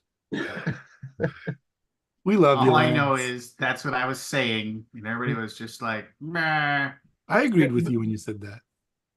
I didn't care either way. Whenever it was. And whatever Sanderson got, he had a sweetheart of a deal to use Backer Kit over anything else. They were like, Oh fuck, are you kidding me? He basically need- said, I'd like to come and make you a ton of fucking money. What can you do for me? Yeah, you think Well, he's that? I don't know. he is I mean- absolutely that big. Like, Like, what is the percentage of backer kit? What is it? 5% on the books? Like, is it officially 5% of all sales? So it's Or what the is industry standard is pretty much across the board, like 6 or 5%. And then you lose another 3% to card processing fees. And yeah, there's nothing you can do about that. There's nothing you can do about that. That's just the cost. So of doing 10% business. all in. Basically, I it's will about- bet. I will bet you he got at least 30%. But here's the thing: they might start paying his credit card fees. Although I don't know if I want to pay $30 million for the credit card fees. That's still a lot of money. So I think an interesting 62,677 backers as of right now. How many? 62,677. That's huge for backer kit. Yeah. Huge. That probably like quadrupled their audience, right? Well, Probably. it's the same thing as John Scalzi going to Audible, selling his books there. I mean, it, like for anyone who reads SFF, like that's Audible was not really a big thing. Like, and then his Scalzi's like dispatcher novels, like that. They gave him a big contract to bump up the numbers because they know people are going to come in. Like it's the same. It's the same as sports, right? Like you have a name, you're going to advertise the name, and that name is going to bring their audience with them. And like that's why are we so surprised to see that happening in other spheres of capitalism? Like that's literally what happens. So I think an interesting article, I don't know if y'all saw this, was on Polygon maybe a month ago or so. And it was talking about the revenue on Kickstarter. It has declined for a second year. But if you actually look at the thing, it's actually I believe it's the amount of dollars have gone up, but the average expectancy for a Kickstarter project has gone down, which means that there are more projects. Even though there's more money, there are more projects being spread across those. Your per successful project dollar ratio is declined. Yeah, but there's still more money to be had. So the market is still growing for and that's with these other companies taking some of the big fish out of the equation. So I think that the overall dollars to be had from crowdfunding is just only increasing. Right. Well, then the other thing too is that like, why does it have to be unsustainable growth? Like, why can't you just provide a service that works, that makes a steady profit, and people know what they're getting? Nobody wants that. It's not the American way, man. I agree in general. The answer is usually publicly held companies, right? Like as soon as there's a stockholder involved, then that's the reason why. If you were talking about a privately held company, I'm sure if they could just be like, oh yeah, we're fine with making the same relative to inflation amount of dollars year over year if we get to keep paying our employees year over year. There are plenty of companies that would be ecstatic to do that, right? But as soon as you say there's a shareholder who would like to see more profit than last year, that changes the equation. See, Lance, I'm successfully converting people. Well, did you see? Well, Reddit's going public, right? Yeah. God, I got that email. I mean, that feels harsh. I mean, they're gonna. I don't want to be that manager. So their site design is awful because I can no longer use it on my phone. It's like that was the only reason I used Reddit. Not even with the app. Well, you don't use the app. Yeah. No, I'm not going to use their fucking app. Sounds like it's a you problem, not a Reddit problem. No, it sounds like it worked perfectly well before, and then they decided to change some shit. Well, they changed it so you'd have to use their app. I mean, right, and now it doesn't work. God knows and all now about I will that. no longer be a part of that. Oh yeah, I'm well aware of all that stuff. App development sucks. Where are you at, Scott? In the building? I am at the building. I little pinball. I will say for Scott, I am happy that you got the BGG site redesign and mostly. Well, I'm happy that I got like through, right? Like the hard part is when you're like, here's the new thing, and everybody's like, I want the old thing, right? And you have to get over that hump, and I'm glad that you're effectively over that hump, right?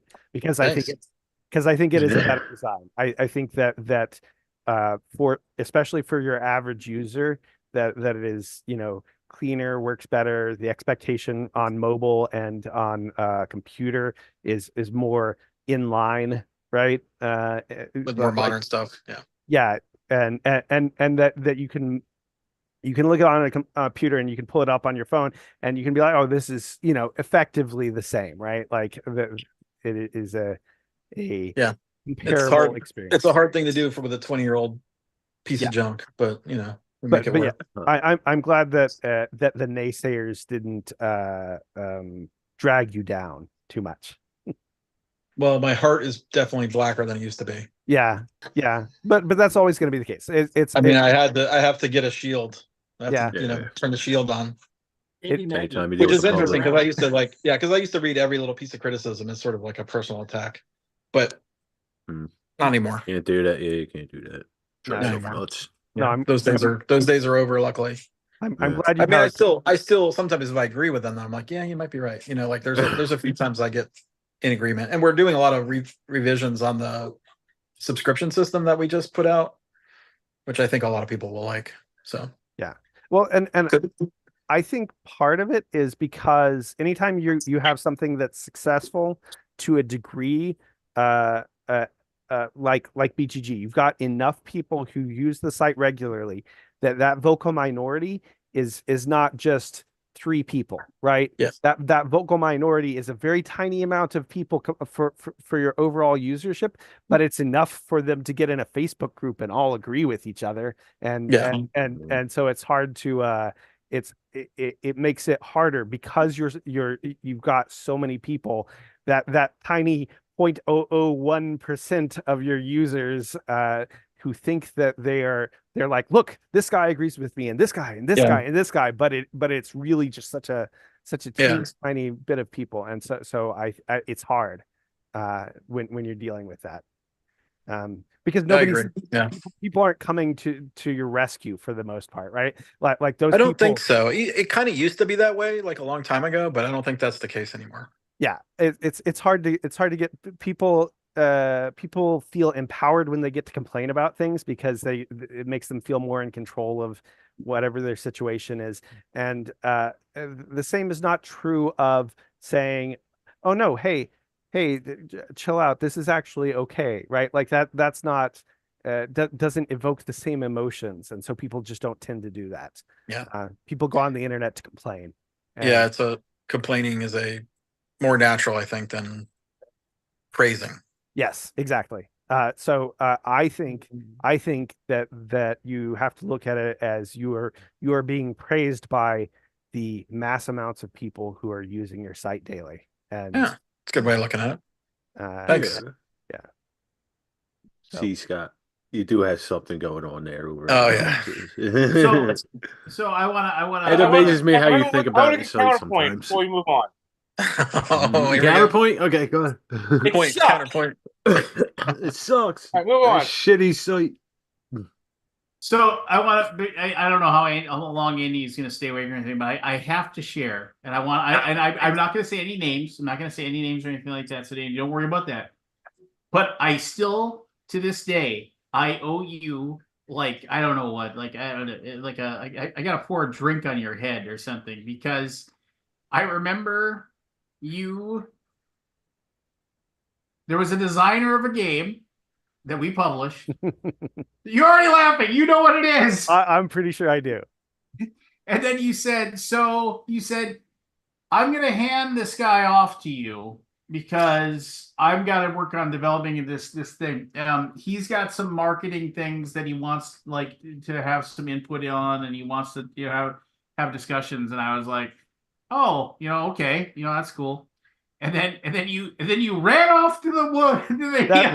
That's not exactly what happened. I did try and dilute his fervor, and there was a particular point at which I realized that's not what was going to happen. He was just going to keep ramping it up. The more people who would pay attention to it, the more he would go. And there was a point at which I tried to cut him off from interacting with other people. You knew exactly what you were doing. No, not I legit was trying to be like, okay, well, if he feels like he's being paid attention to by these different people, maybe that will satiate the thing, and that was just not the case. Some people He was not satiated. No, in any he was way, shape, he was not. or form. He's also posted things since then where he's like, oh, I didn't feel like they XYZ'd, and I'm like, well, you sure managed to ignore this thing and this thing and this thing and this thing and this thing that we did do. Interesting how that is. But I'm trying not to. But yes, Yeah, no, yes, no. I don't want to leave the breadcrumbs or anything like that. But I remember yeah, when he did show up at BGG Con and chastised me like he would a child at a booth. yeah. At the booth, telling me how disappointed he was in me. I was just like, and I just wanted to say, well, you should have made a better game. But I didn't. And then I just sat there going, Andy. Yeah. No, it's when you're presented with unique personalities, sometimes it's hard to know what to do correct to begin with. It is some people are agents of chaos, and and it's Thank hard you. to know how to deal with them. And you said, and just, like Mikey and and like in the serial, yeah, I'll just let Lance deal with them. He likes everybody. It was not you only dealing with them. It was trying to have everybody interact with him for the part that they were playing in the Has thing. he designed anything since? I'm not going to answer the question because I feel like that gives too much information. Yeah, that would give out too much. I swear he's published other games too. I would love to talk to other publishers and see if he was still the same way. Yeah, If it it's was the same interesting. thing. It is very interesting seeing how different designers uh, interact with basically the same system in such vastly different ways. And by the same system, I mean like interacting with a publisher of in just extremely different ways. Like some people are like, as soon as they've signed their name, they're gone. They're like sure, and let mail me the check. They're gone. Yeah, and that's fine, right? Like and some want to make sure that you're touching their baby in exactly the right way. You're holding you're cradling the neck the entire time, and then there's a wide range in between. But it's interesting to there's those two extremes basically, right? Like the ones who you had better not mistreat their firstborn son, and then they're the ones who are like, yep, thanks, make sure the checks are regular, and yeah. So I don't have a grievance, but I have a boast. Oh well. A boasty grievance? Go ahead. Lay it on us. Daggerheart launched yesterday, the open beta, which is the TTRPG from Darrington Press and Critical Role. Already within like a day and a half, the package has been downloaded like 50,000 times, and 20,000 characters have been created on the online tool. 20,000? Yeah. Hold on, you want to take a little quick pinball interlude? Sure. Whoa, that's cool. This is Jaws. Oh, This cool. is Nikki. Say hi, Nikki. Hey, Nikki. Hey, Nikki. They all say hi. Okay. The internet says hi. All right, show us how it's done. Maybe. I'm waiting. Okay, I'm showing. Can you see? You're up. Fart.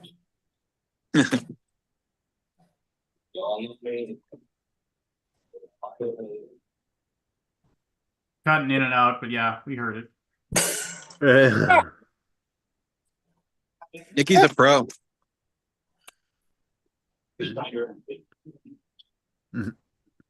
What's the pinball they have at their place again? Scott?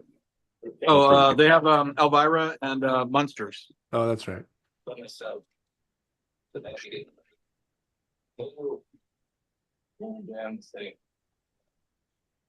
Andy, what's the favorite game? Okay, Of well, all the there you game, of all the Thanks, games, Scott. of all the games we published that you had a hand in, or you even didn't have a hand in. What's the I think favorite the game last that one you Andy and I published? worked on was the best. So I I Take like jab, I'm gonna smack you. Ah, Jab deluxe. um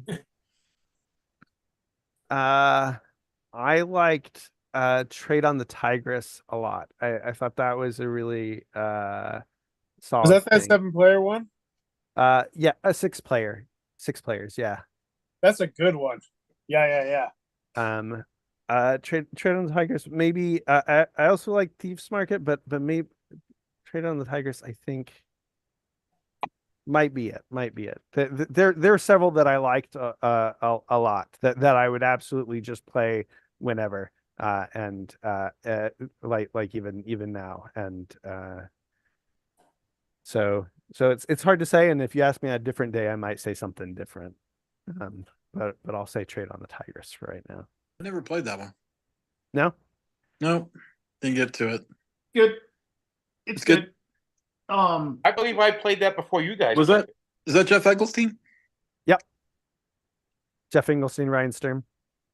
Yep. Is it still available or is it Not out of print? I mean I don't know. Amazon might Is have it some. is it accessible? I mean, like, are there copies around there some online somewhere? Yeah.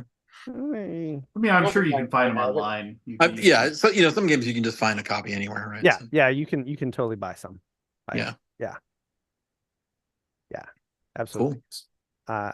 But yeah, I think it's a good one. And it's obviously, so it's a trading game.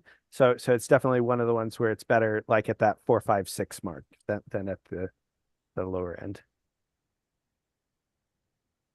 I would agree. I played it when it was still called Trading in the Mediterranean. Yeah. Was it called that?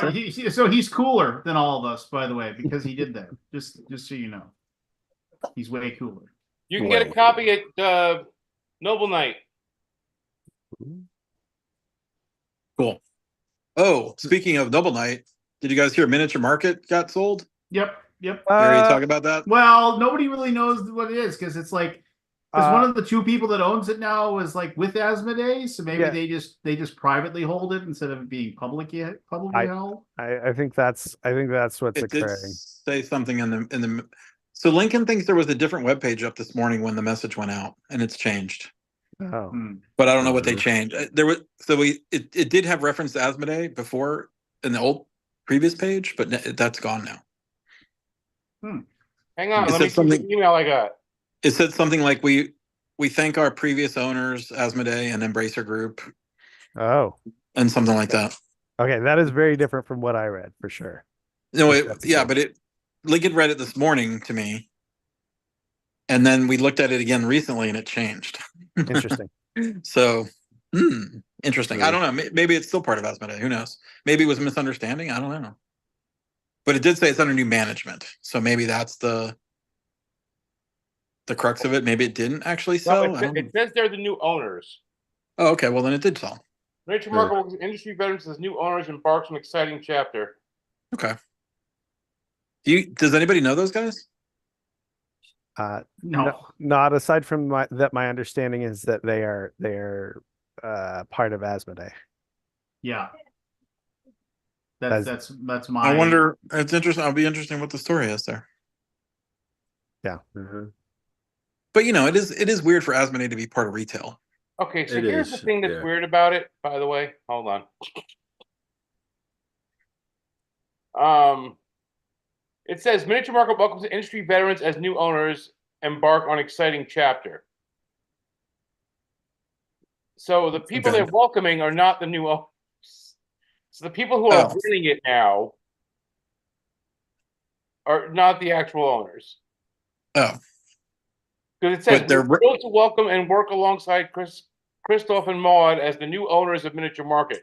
So why are you working alongside of them if you are the VP of Strategic Sourcing and Customer Experience?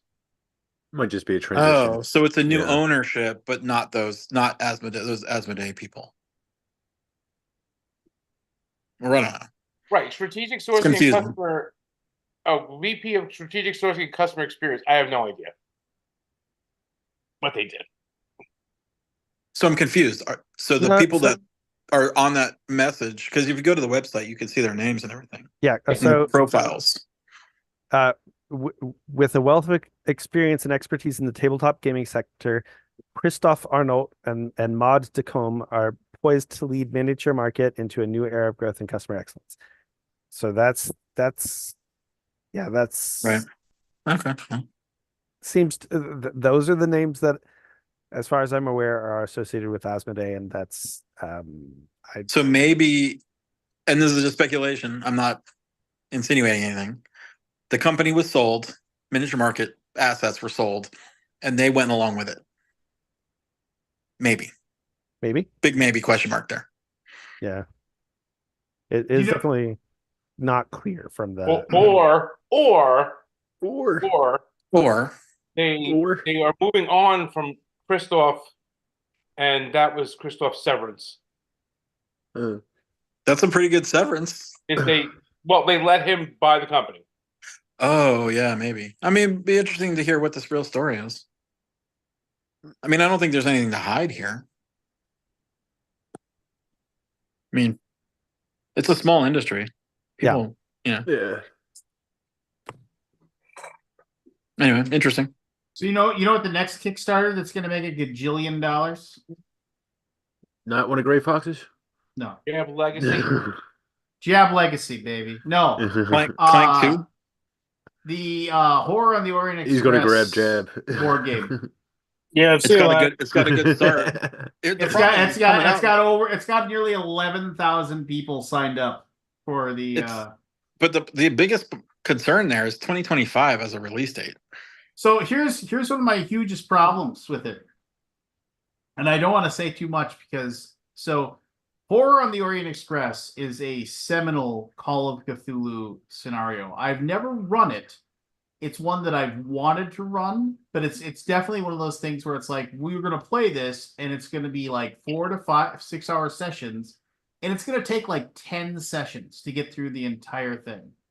And I'm not going to dive into it too much, but one of the biggest and largest like gotcha, because I've read the whole thing. I have the box set. There's a huge big gotcha reveal, like as you're playing it, that like it happens about a third of the way through, which just totally and completely shifts the campaign for everybody. The ads they're running, if you know what it is, it gives it away. Spoil it. Yeah, I know. I know what it is. Yeah, it completely and totally gives it away, and it's that's super annoying to me. That's like ridiculous. And Wait, you're annoyed by a spoiler? Yes. Oh wow. Because spoilers are shitty, and people And that so do are them the are fucking assholes. Who said that? Calling the kettle black.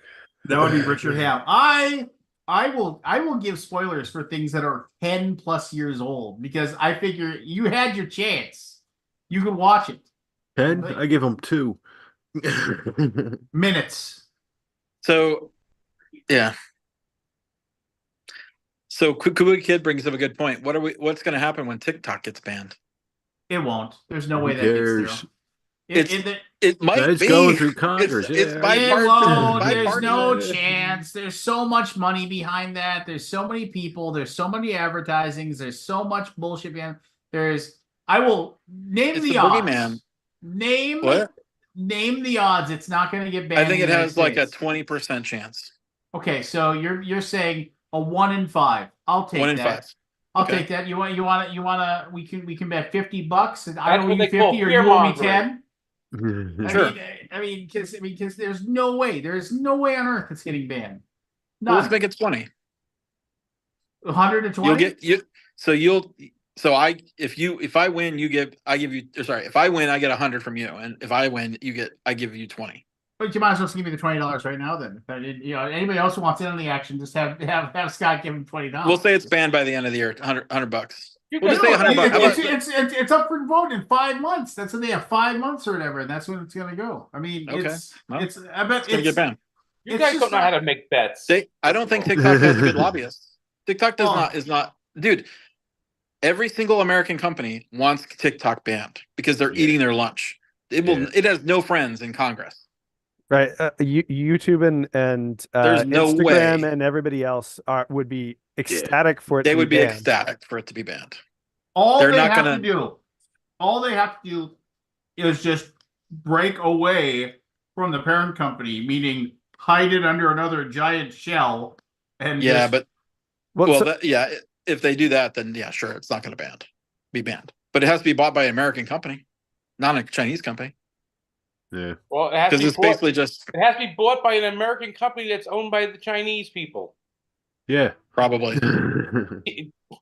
Temu, or however you pronounce it, is an American. Is that an American? company. Is it an American company? Where are they founded? Boston. Really? Boston? Oh. I thought you would say Delaware. Everything's out of Delaware. It's the Yeah, biggest Delaware. LLC in the country. But they're technically they're a U.S. company. Yeah. Y'all should probably set some parameters, like you cannot download an app named TikTok, right? Like because the shell game thing is a concern, right? Oh, it just moves. Yeah. Yeah. Yeah. So Well, I just think they will pass a bill that blocks TikTok in some way. I don't care how. It doesn't, even if it's still available, like through a jailbroken phone or something like that. sure. Jailbroke certainly doesn't. Yeah, and then you can also get to it on the internet, right? Like you could just go to the web browser and type TikTok and go to it. It's not going to be banned permanently like that. There's no way. it's just, it's too much a part of, like, so it's so ingrained into, It's like a less than 3-year-old company. Yeah, I don't know about that, Liz. but Other software's disappeared. but Yeah. every 4 years. every nutball kid is staring at their TikToks all the I way. mean, I don't think it's a good move for Joe Biden, honestly. Especially if he wants young people to vote for him. that is a Yeah. good point. That is a good point. Or we lost Chris while we were blathering. So I don't know. Yeah, well. It's good to see Chris. It was good to see Chris. Yeah. Anyway, are we doing initials? Because my Oh arm's getting yeah, I tired. suppose. Let's do initials. Andy, you gonna hang out for Then I initials? got it. What explain initials? Somebody explain It's the very rules to the difficult. initials to him. It's a very difficult game. You're never gonna. Here's the thing: we're all playing for second place. Because We don't Except know Anthony. because I Anthony pretty much know it. cheats. Anthony is a good player. So, what are the initials, Lance? Every answer is an initial uses these initials. Okay. What does that say? AA. AA. So every answer is a 2-word answer: person, place, or thing, or a concept. Something everybody knows theoretically, And we are not Googling. Is that unless it's a sports. you Yeah, don't no Google googling. nothing. You can't Google Just- nothing. And he will ask, "Is it 6? Is it 6 clues or 7?" There are 6 clues, and if you want to guess, you say your You name. can guess early. Yeah, you can guess You early. can guess at any point. You say your name. If you get it wrong, you're out for that one. Then you can. Yeah, you're out for that round. Okay. If you get it right, you get a point. And you have to, like, yeah. If there's no money, it's just A glory. point. Victory points. This is a game with victory points. Yes, Yeah, this it is a serious game. So here we Lot go. on, lot on the line. Apples to apples. There's an answer. Interesting. Here we go. Clue number 1. It's Aaron, our old Aaron Wolf. Anyway, okay. Clue number 1. Connected to a race. Well, did you ever get any of Aaron's honey when he made it? No, I didn't. I remember it was really good. Yeah. I got some. I paid for some of his honey. It was really awesome. All right. Sorry. We'll do clue number 1 again. Connected to a race. Clue number 2.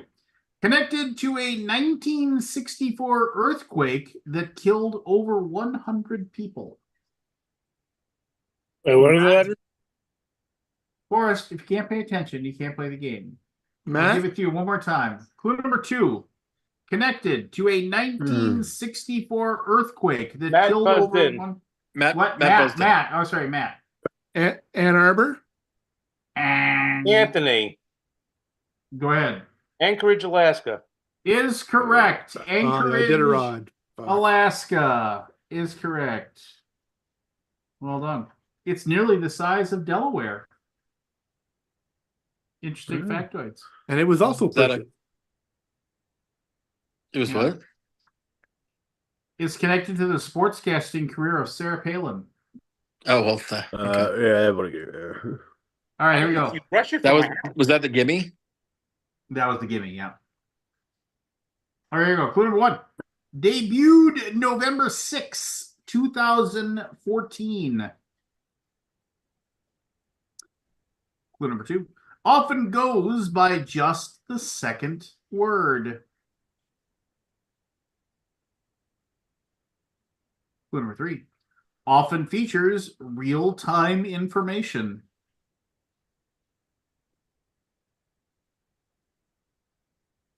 Clue number 4. Connected to alarms.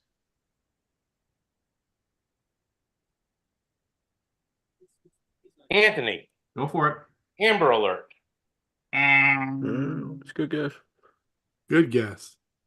anybody's game now. Clue number 5 is an assistant. Of course. Andy. Forrest is first. Alexa assistant. And Andy, do you want to still ring in? Yeah. I was gonna say Amazon Alexa. Amazon Alexa is correct. Oh, Well man. done, Hey, Andy. Well Oh, done. you got robbed. Got robbed. You got robbed. There, just so there's no argument, there it is. Amazon Alexa. Right That's there. not what it's called. It is to this guy. I'm guessing. Yeah, I mean, that's a stretch of a clue right there for sure. Andy's on the board. Clue number 1. Featured in 1992's Boomerang. Boomerang. Not a bad movie. Anthony, Who was in that? Go for never it. mind. No, you rang in. You right, Five, baby. He Four, undid it. He uncalled it. 3, 2. I uncalled it. You can't uncall it. You say your name, you're in. All right, 1. I'm out. And clue number 2. Featured in 2000's What Women Want. Clue number 3. Featured in 1997's Picture Perfect.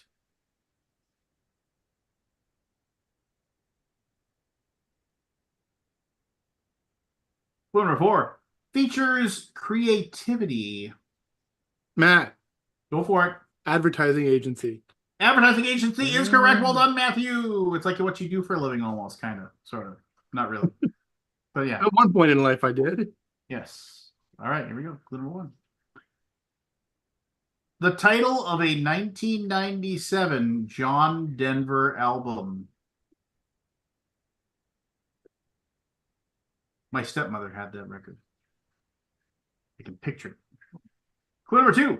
In 1999, the United States Postal Service issued a special stamp set titled this, with stamps featured. I'm going to Aldi. start over. Go ahead, Aldi. Amelia Earhart.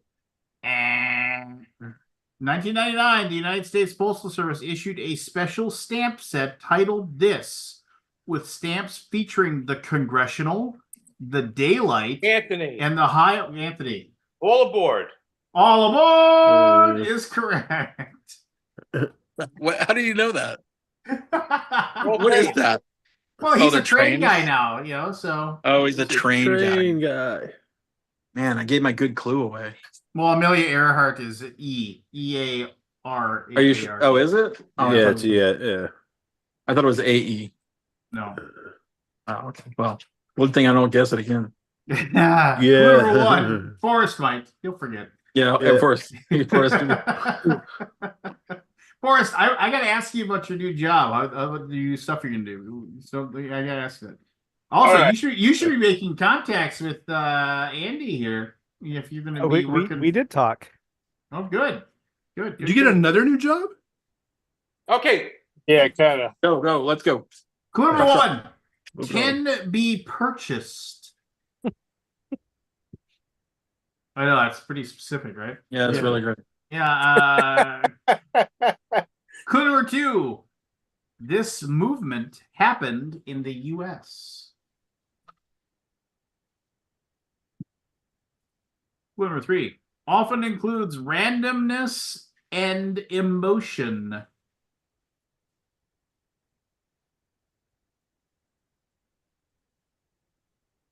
Clue number four. In its purest form, it has no recognizable subject.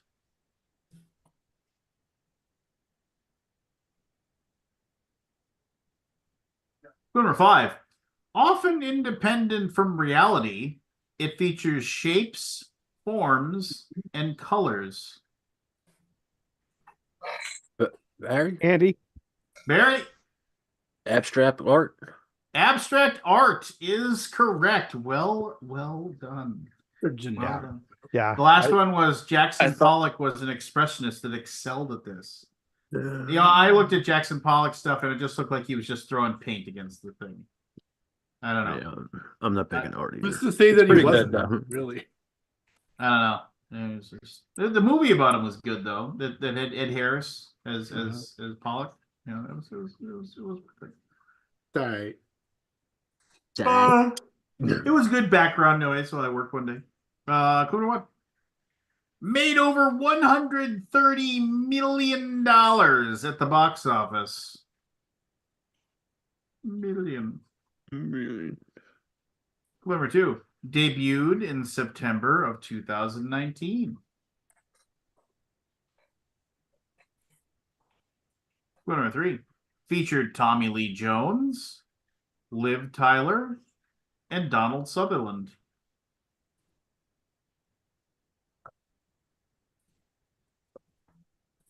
Clue number four is Latin for to the stars. Aldi. Aldi. Ad Astra. Yeah. Ad Astra is I correct. couldn't think of the first word. I was just sitting there and I was like, and when I said that fourth one, I was like, I even mouth Anthony because I just assumed he'd get it. Ready to and he go. didn't. Yeah. Remember when Is that movie any good? I thought it was a snooze fest. I was not Was one of the clues board game by Bruno? Bruno. and remember when Michael was trying to sign that? Yep. We were gonna do a deluxeified version of it. Damn it. It's a great name. Never came to fruition. Never came to fruition. That was one thing I was kind of mad that we never got that because I wanted to work with Bruno because I love his designs. Anyway, clue number one. Connected to Barney and Betty Hill, a couple from New Hampshire in September of 1961. Clue number two. Connected to Travis Walton in 1975. Anthony. Go for it. Alien abduction? Alien abduction is correct. Yes. The Barney and Betty Hill one. I remember I read so many books about that as a kid, all the stories about that. Like that was like the first one ever that it was like the little gray men. That was like, you know, and giant hoax. Giant hoax. They were the ones that like they under hypnosis they remembered the abduction. You know, they didn't know anything about it until many like months or a year later or something. All right, here we go. We got 1, 2, 3, 4, 5, 6, 7 left. It's anybody's game. It's anybody's game. Not really. Here we go. Clue number one. Can be seen in a museum. But we know it's not abstract art.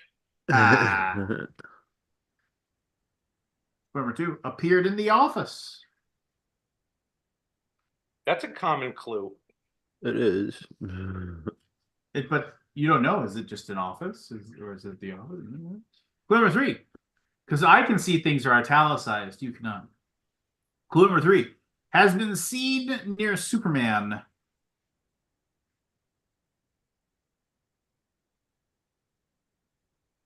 Clue number 4. Has been seen near Muppets.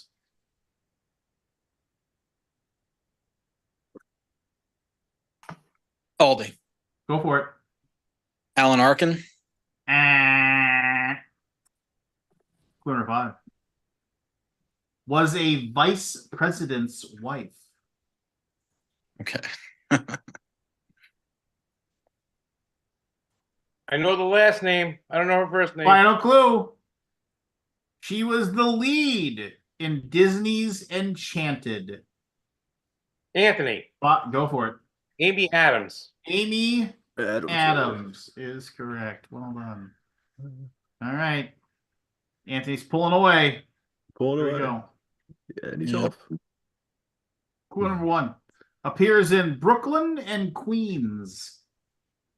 Ooh. New York boy. Hold on. I know. Unfair advantage. Clue number 2. Famously seen in New Jersey near the water.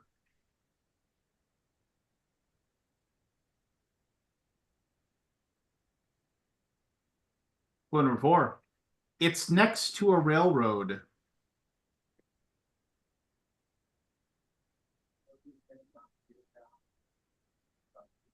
Aldi. Go for it. Atlantic Avenue. Atlantic Avenue, straight out of Monopoly. Another Monopoly clue. It was a Yeah. board game question. Yeah. Board game question. See? Not so tough. You know? You don't think they diversify? Got 5 left. They've had many Monopoly questions. Clue number 1. Debuted in 1974.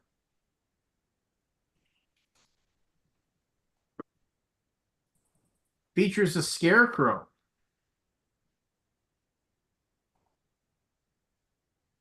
Clue number 3. Found in a fictional city.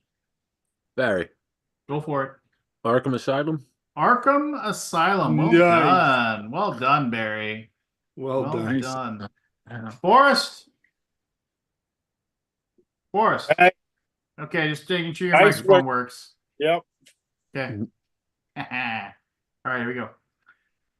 Clue number 1 is 3 minutes and 51 seconds long.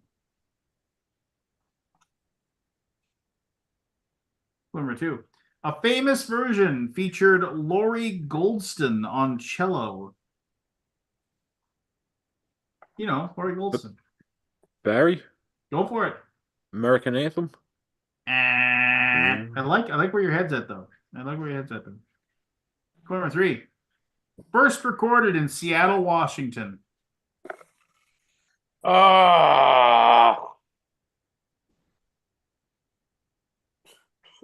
Anthony. Go for it. All apologies. All just about to say that. apologies. Yep. Oh man. Come on. What? It's a Nirvana song. Yeah, I know it's a Nirvana song. Was the 3rd #1 modern rock hit for legendary grunge band Nirvana. Their third best song. Third, I yeah. don't know. Team I'm a big Spirit. In Bloom fan, so you know, but maybe that's just me.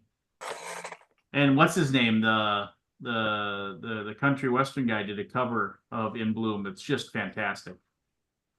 Just Garth Brooks. no, I can't think of his name right now.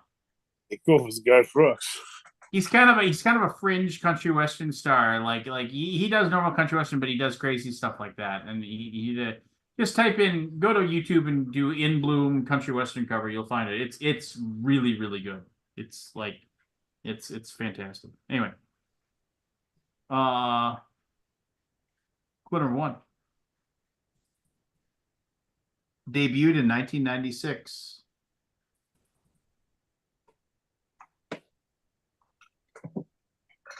Clue number 2. Often seen on phones. Anthony. Go for it. Amber Alert. Is correct. Amber. least You got knew it it. was there somewhere. At least you got it. Yep. I always hope that somebody steals those. I always hope that somebody steals it. So like, I forgot about the umbrella. there you go. There we go. 2 left. This is so nobody can catch Anthony, so he wins yet again. But Forrest can get glory by getting on the board. And we have Aldi, Barry are tied with 2. Andy and Matt have 1, so they could still take second place, which is really the win. Honestly, taking second place is the win. Here we go. Connected to Las Vegas.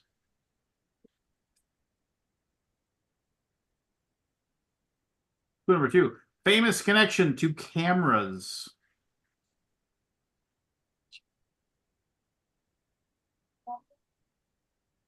Clue number 3, married someone who had the same profession.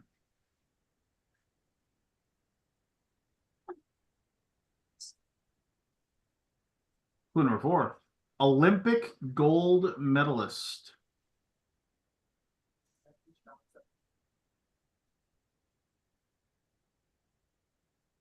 Clue number 5, often seen on a court. Anthony. Go for it. Arthur Ashe. Ah. Anthony. No. I had 1 or 2 choices. I went. Aldi. Matt. What, man? Aldi. Harris Scott. Aldi, what do you got? Andre Agassi. Andre Agassi is correct. Oh yeah, the camera ads. Yeah, legendary tennis player, famous for his rivalry with Pete Sampras.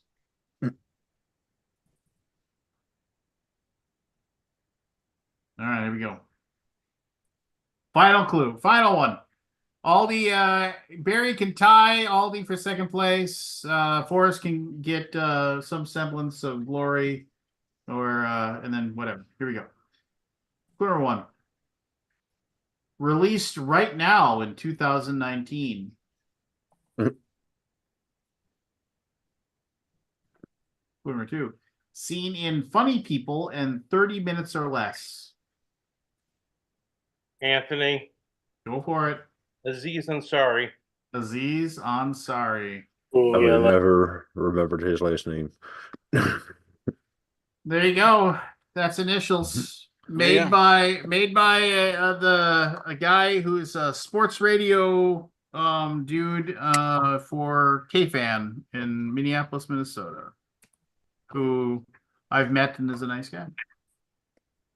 And he runs that little Kickstarter every once in a while, and like literally, like, it was one of those things too where it was like I was talking to him about how much, because he basically has it printed by a production company in Minnesota to make it, and I was like, what do they charge? And he told me what they charge, and I was like, oh my god, dude, like, I can save you so much money if we just let me get you in touch with a manufacturer in China. And he's like, well, the shipping's incredible. I was like, no, you can, like, literally, I was like, you could put a pallet of your games in with like a standard freight shipment that my company does, and my boss would charge you next to nothing for it, and just to piggyback on it, and you would save so much money. He's like, it just sounds like a bunch of work. And I was just like, it isn't. I was like, I would do it for you. Like, literally, I would take care of all of it for you. All you have to do is like pay a couple of you could. Nah, it's okay. He's not greedy. He's happy with what he got. It's not about being greedy. It's just like, and also the quality would be better. I mean, like the cards in this thing. I mean, yeah, they're the cheapest cards you can find. They're like super glossy and like they're sharp corners. Yeah, they're the cards that were included in every single every single board game, like from Parker Brothers and Milton Bradley, that had the sharp corners, like you said, super glossy. They have no core to them all. They're basically like a pressed piece of like cardboard is what they're when you go to Kinko's and you pay an extra $1 and you get card stock. I mean, that's literally what it is. And it's just like, you could improve the look of each one. I was like, each one of these, instead of having a rubber band around the clues, each one would be wrapped in its own cellophane. And people could like unpack them that way, and you wouldn't have any problems with that, And he's like, Or... Just sounds All right. like a lot of work. I'm heading out. All right, Nice, enjoy, Scott. enjoy Have a your, good one, enjoy your everybody. ball Have a good week. pins. Have a good Enjoy the week. con this week, right? See you all tomorrow at 2 p.m. for BGG Con registration. I don't know. Not See me. you in a few weeks. When do I get to choose my booth? That's what I'm worried about. I don't know the answer to that. I know you don't. You Yeah, have but people tickets for that. Tickets for the fall go on sale tomorrow. So 3/14 Pi Day. Well, so yes, but we gotta like I'll have to pay attention to get when I get. I our mean, are you hotel the rooms contact? and- Yeah, are you on the contact of that? That's the. I mean, Oh yeah, I get all the emails. So well, you know, Jeff sends that stuff out. yeah, I can just reach out. I can just I Cool. have Jeff's number. I could just text There you him. go. You could call him. Poor I could Jeff. call him. Yes, I could. Don't- Why'd you don't do that call to him. him? Well, Don't call you him. know, you know how cool Jeff is. Jeff won initials back when we used to say the person who wins it has to come back the next week and do it. Yes, and Jeff he did. won, and he did. He Yeah, came he back did. and he Sucker. made 15 of them, and he did it. The guy Yeah. didn't. That was, I mean, he. That's amazing. That was Yeah. hardcore respect I have for Jeff after he did that for me. So Yep. Cool. yeah. Anyway, well, enjoy All right, your Scott. Have a pinballing. good. Have. Oh yeah, steel balls. I love it. Talk to you later. Yep. See you, Scott. All right. So Forrest, I teased this a bit. So you work for what is it called again? I can't remember the name. Hero Time. Hero Time Manufacturing. Okay, so and I don't know if you can't talk about this again, just to say, hey, I can't talk about it. I'll be like, okay, we're moving on. One of No, your I can talk about coworkers, one of your coworkers posted some big long message on social media about like it made it sound like maybe I won't be working for Hero Time very much. Like, you know what's going on there? You have any idea?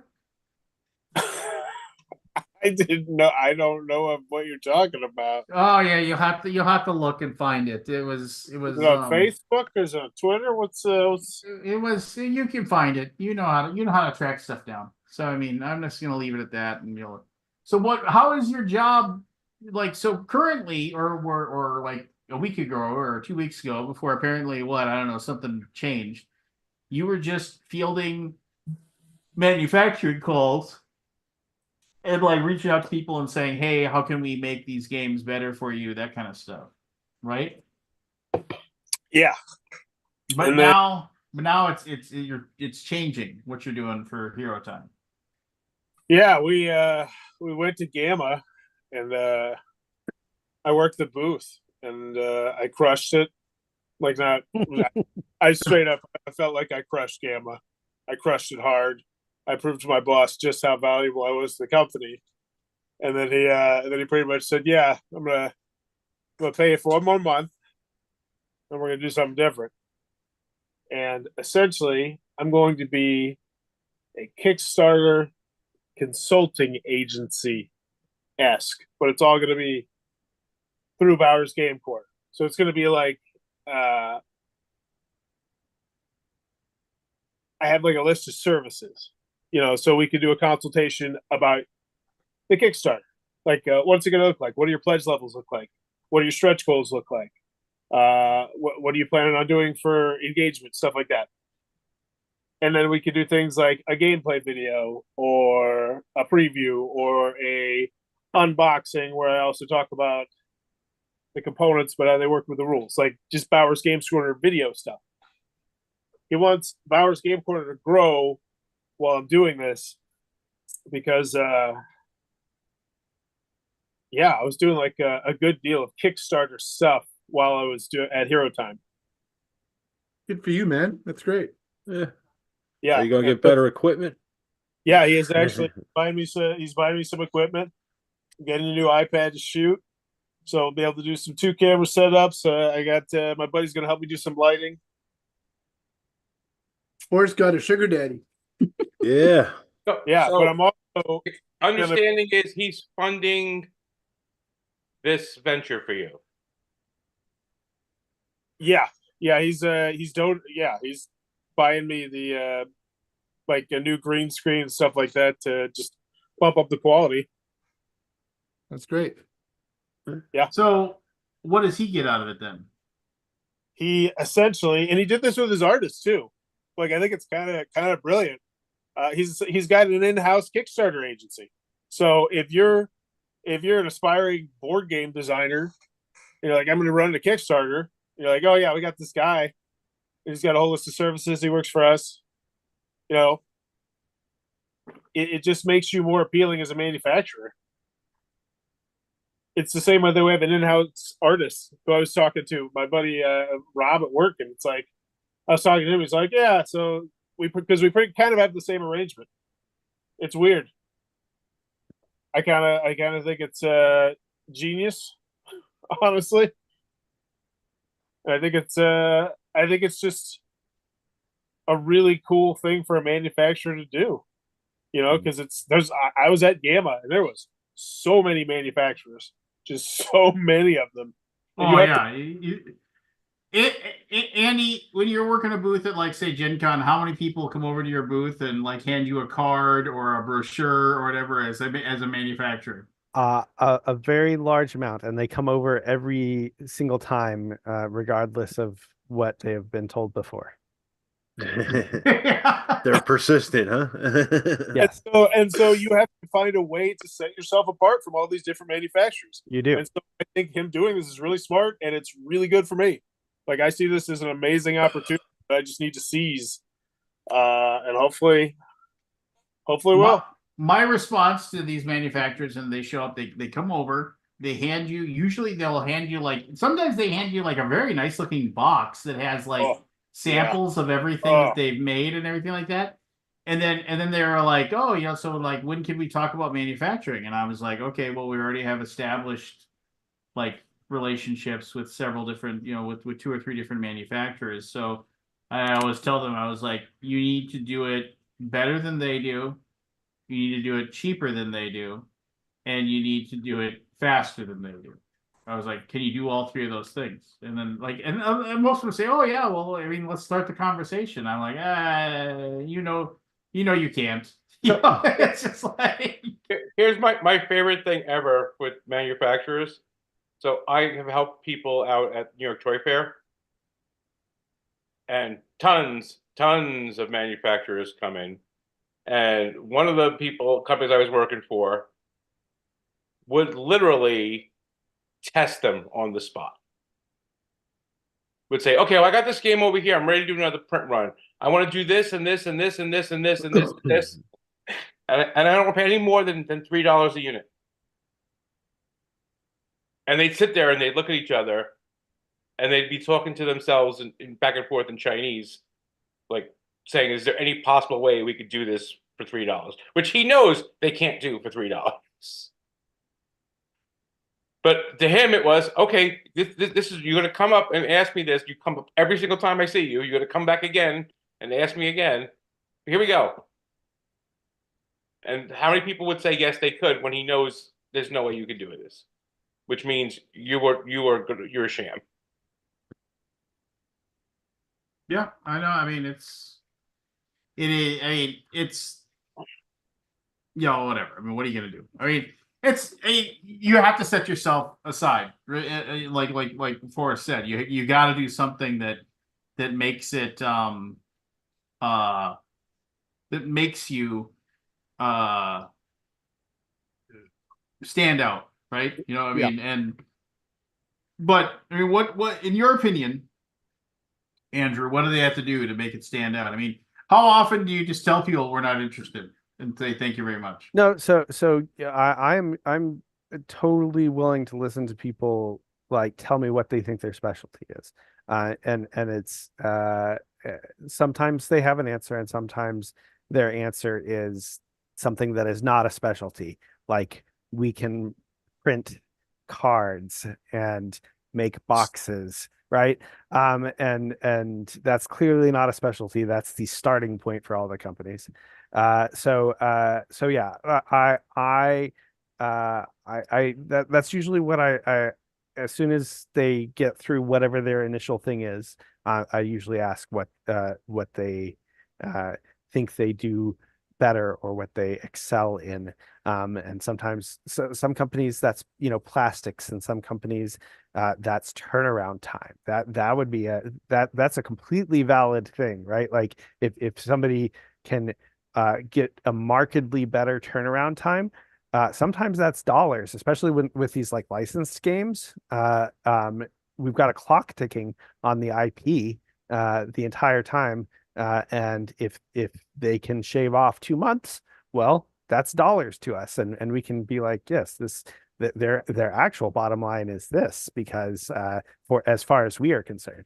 So that's usually what I'm looking for is a specialty, and I if somebody if we have a project that I think would fit what a company can do, I have no problem sending out a quote. Usually I get 3 to 6 quotes for every project we do, sometimes more. And a lot of times the companies I choose are based on what their strong suits are. Obviously there are a couple that always get included because they're generic jack of all tradesy.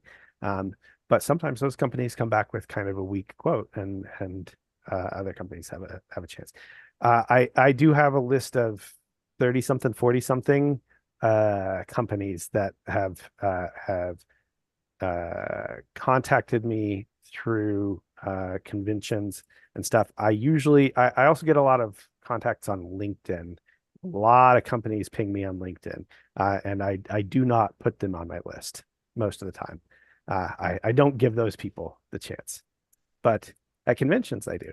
I'll give them the chance to explain what they can do differently. How about you? I mean, for me, it's like I get an email probably. I get at least one email a day. Yeah. I mean, of like, hello, they all, hello, we are the @1 manufacturer of playing cards. And no, you're not. If No, you you're not. were, then you wouldn't be reaching out to me. Wait. You wouldn't be going to info@grayfoxgames.com. You would be, you would be, you would be in bed with Hoyle and making their cards for them if you were the #1 manufacturer of playing cards. My favorite thing is when they have their website in their email signature and the link does not work. Like the website does not exist. Yeah, that's another classic. Yeah. It is, yeah. I mean, and I get it. I mean, you gotta go shake the trees, right? And so to see if you can get some money to fall out, and so I don't begrudge them for trying, but also, I mean, it's just like, don't waste my time. I mean, especially if I'm like in the process of like either demoing a game or talking to somebody about a game, or I'm trying to sell games, which is like, I'm always doing that at like conventions. I mean, that's my job. I know. And I gotta I gotta take 10 minutes to like listen to somebody. And admittedly, I don't speak a word of Chinese. So I really can't talk about like this person who they're speaking English as a second language, and I'm not really understanding what they're saying. And I got noise all around me, everything like that. They speak English way better than I speak their native language. So I'm not discrediting from them for that. But it also is just kind of like they always seem to show up when like I'm in the process of running cards and stripes and we're bagging up games and we're like, it's just like, and oh, can I please have 20 minutes so I can talk to you about how we make dice? I'm like, no, you may not.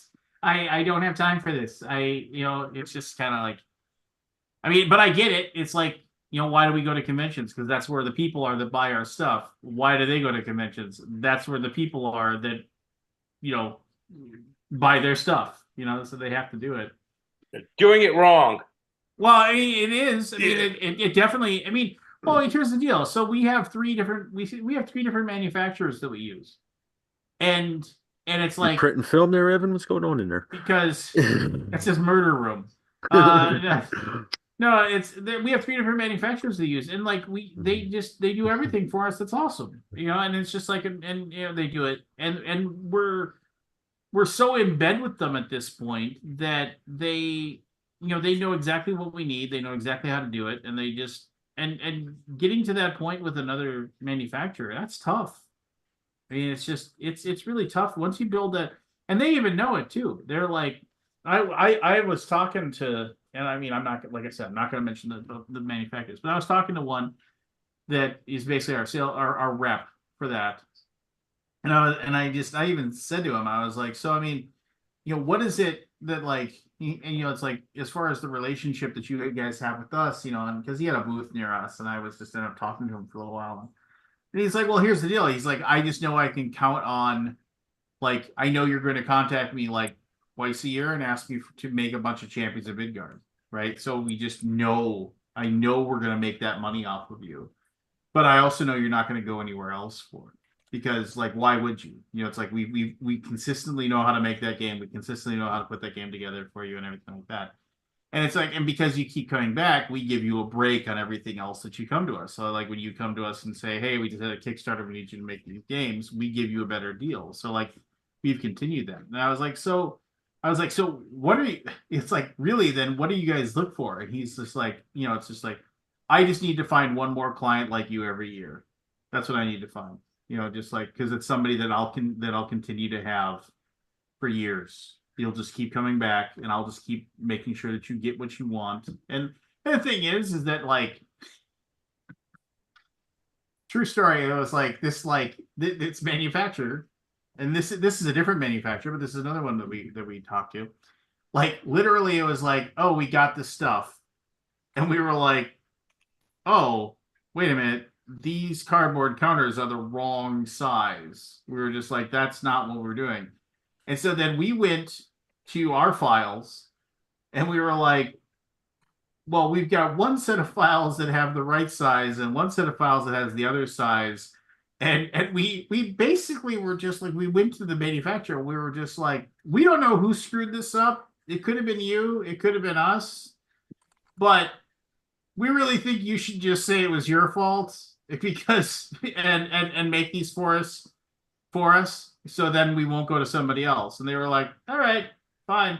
They printed off a bunch of cardboard sheets for us and air shipped them to us, in like 3-4 days. And that's why having a really good relationship with somebody that you've been doing that for years, that they'll just be like, yeah, it's worth it for us to make $7 of the cardboard or whatever it is that in order to cost them. And I don't know. So how often do you? Here's my theory of what you need to have to do that. One, you need to have established product for people to look at. You want people to look at something and go, I want to use the printer that made that, if they don't know who you are. You can't just come out of nowhere and just start doing this, because how's anyone going to know? You need to have a track record. That's why, I mean, yes, there's a lot more now than there were, but that's why there was like, what, 3 for a while? Who anyone used? Who anyone knew about? I don't know. I mean, you tell me. For a while that there were only a handful that were worth like talking 3. to. Yeah. Unless you needed just cards, there was 3. Yeah. That is roughly correct. Well, the with the exception that if you were going to make like 100,000 units of something, that opened you up to a couple more. But yeah. But that's the whole thing. Like if you wanted to make a game with the what you call it, the Foundations of Rome thing. Like if you saw that and you're like, oh my God, look at this amazing plastic work and everything.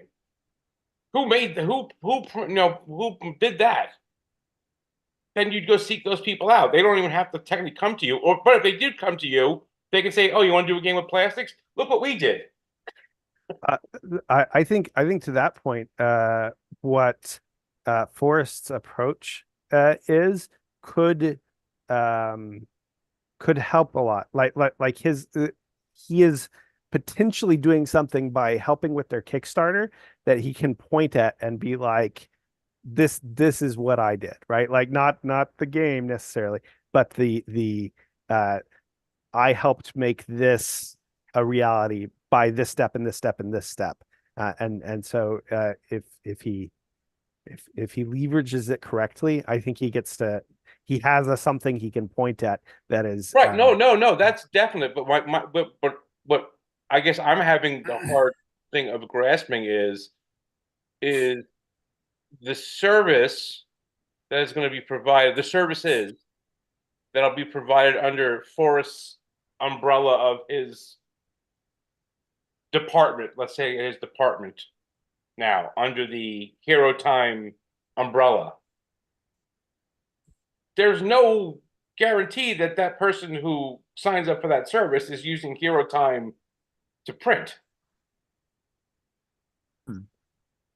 So No, there's no guarantee. But no. So my point is, you look while it is a way to generate revenue by offering these services for the thing, the cynical person will look at it and go, well, yeah, that's great, but why didn't they use Hero Time? I think it's kind of, you do one thing that could actually affect the other part of your business.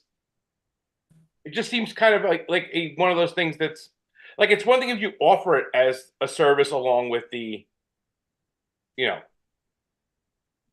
the being the printer per se. Am I making sense?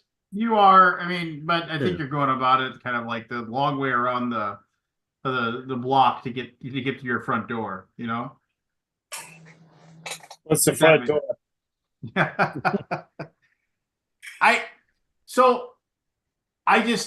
It's just like anything else, right? I mean, it's just like it used to be Panda, and that was what everybody used. Everybody just went to Panda, and everybody just paid Panda's prices, and everybody just said because Panda did it well.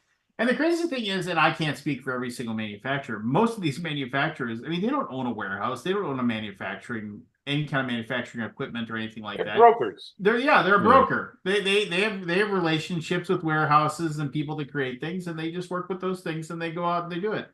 And it's just one of those things where, and so somebody somewhere was like, holy crap, we can make some money if we do this. If we just find this stuff out there and we can make board games for people. I mean, that's what I'm sure your boss at Hero Time is. He had some money, he had like some investors or whatever, and he was like, I'm gonna make this manufacturing company and we're gonna go out here and we're gonna make this stuff.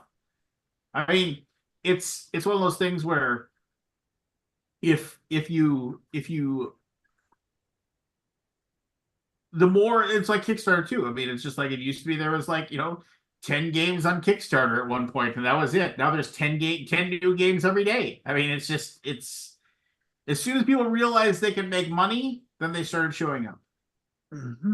That's why you have 700 people trying to get you to switch to you, and like I said, I'll entertain. If it's slow, I'll entertain them. I'll be like, okay, well, I know how much it costs to make this. I'll show them a copy of Champions of Midgard. How much will this cost to make? And it's just like, I mean, and just like, if I needed 5,000 of these, how much would it take to make that? And and they'll come, why? That's the thing that sucks the most too. They're just like, well, I mean, I don't really know. And it's like, well, why are you wasting my time? I mean, it's just like, unless you're just like, I'm not going to remember who you are. I'm not going to remember your face. I'm going to remember your name. I got your card. But I mean, you probably wouldn't even work for this company in 2 weeks, for all I know. I mean, I just like, I don't know. That stuff just drives me crazy. But anyway. I'm so angry. Thinking that. What did you say? I was just thinking that she drives me crazy. No, it does. It just, I mean, and I get it. They want to make money, and I would love for them to not them, the song, Lance. I could care less about your manufacturing bullshit. Fine young cannibals. Right now, just so you know, the Mystery Science Theater YouTube page is having a marathon. The MST 3K Forever-thon, they started a few days ago. They're showing every single episode in order. Right. They're on season 5, episode 13 or 14 right now. It's fantastic. I just love MST 3K. So, yeah. Speaking of manufacturers, I have a question. What happened to the big rise of manufacturing out of China that was going to happen? Is that still happening? Of manufacturers not in China specifically? Yes. There are a couple of options. It is not significantly increased or improved by a wide margin yet. I do think at some point there will be a few more, but there's it takes a long time to ramp up, and it's some of the things in particular are really hard to have the facilities, the machinery, and the people who know how to actually do it to do. And plastics is one of those things, but also wood, right? Like the ability to get to the point where you're making extruded wood products and screen printing them to a similar level of quality is that takes a bit to ramp up for those companies. And Right. And they also don't have that ability to subcontract within their own country the way that China does. Yeah. So that's the whole thing. And that's why all these new quote unquote manufacturer companies have popped up on the scene, is because you just need to make a deal with each individual factory that makes the individual parts. Yep. I mean, that's one of the things that drives me crazy is the backers that are like, that say, well, why don't you just manufacture in the United States? You're just like, you have no clue. I mean, none whatsoever. Yeah, in a perfect And world, three times the amount of for each game. and worse quality usually. Like, and not even like, oh my gosh, it's kind of bad. No, it's just really bad. I mean, it's in comparison. I mean, I don't know. I get it. I get why they're like, why don't you just do it like this? Because they think it's just that's a little bit of knowledge is a scary thing. But I'd like to give a small and vague update on a conversation we had previously. A small and vague update. I love small and vague update. It's a small and vague update. I am looking at a signed letter from people that I was wanting a signed letter from. That is no progress. Yes. Yes. The ball is very much not in our court now. I think. So we get to that makes me happy because I don't have to sit there and be like, okay, we need to get this person and we need to do this and we need to make sure this happens and now I's have been dotted and T's have been crossed. I get to sit here and be like, how would you like to move forward? And we'll see how that works. Yeah. Well, that's good. It is good. I hope that you can get that happening and you know. I never had a doubt. Yeah. Never a doubt in my mind. Yeah. Well, good. I'm glad. I'm glad too. Hopefully it resolves quickly. So the unfortunate thing about Kickstarter's process with this is if the original claimant has 2 weeks to respond to what we say, and they could potentially just be like, oh, I'll wait 2 weeks, and I don't think that's I'm not gonna, but I think at this point I'm just more worried about how much time we're losing, right? Like, and over anything else. Yeah, I mean that's just there's no there's no, what's the word I'm looking for? They have no reason. The claimant, in my opinion, has no reason to hurry things along on their end. Yeah. Right? I Yeah. mean, Yeah. Well, yeah. But in the meantime, we're sitting there, and every couple days there's going to be a new Facebook thread about people being like, oh, look at somebody must have messed up, and it's like, oh, somebody messed up. Yeah, nobody messed up. You don't know what you're talking about. Yeah. And it's always hard for any subject regarding board games when somebody's making a vehement statement about this as if they have any clue about whatever the thing is, and this can be like literal anything about board games. I know, because I was in small claims court once. Yeah. For my fence was intruding on my neighbor's property.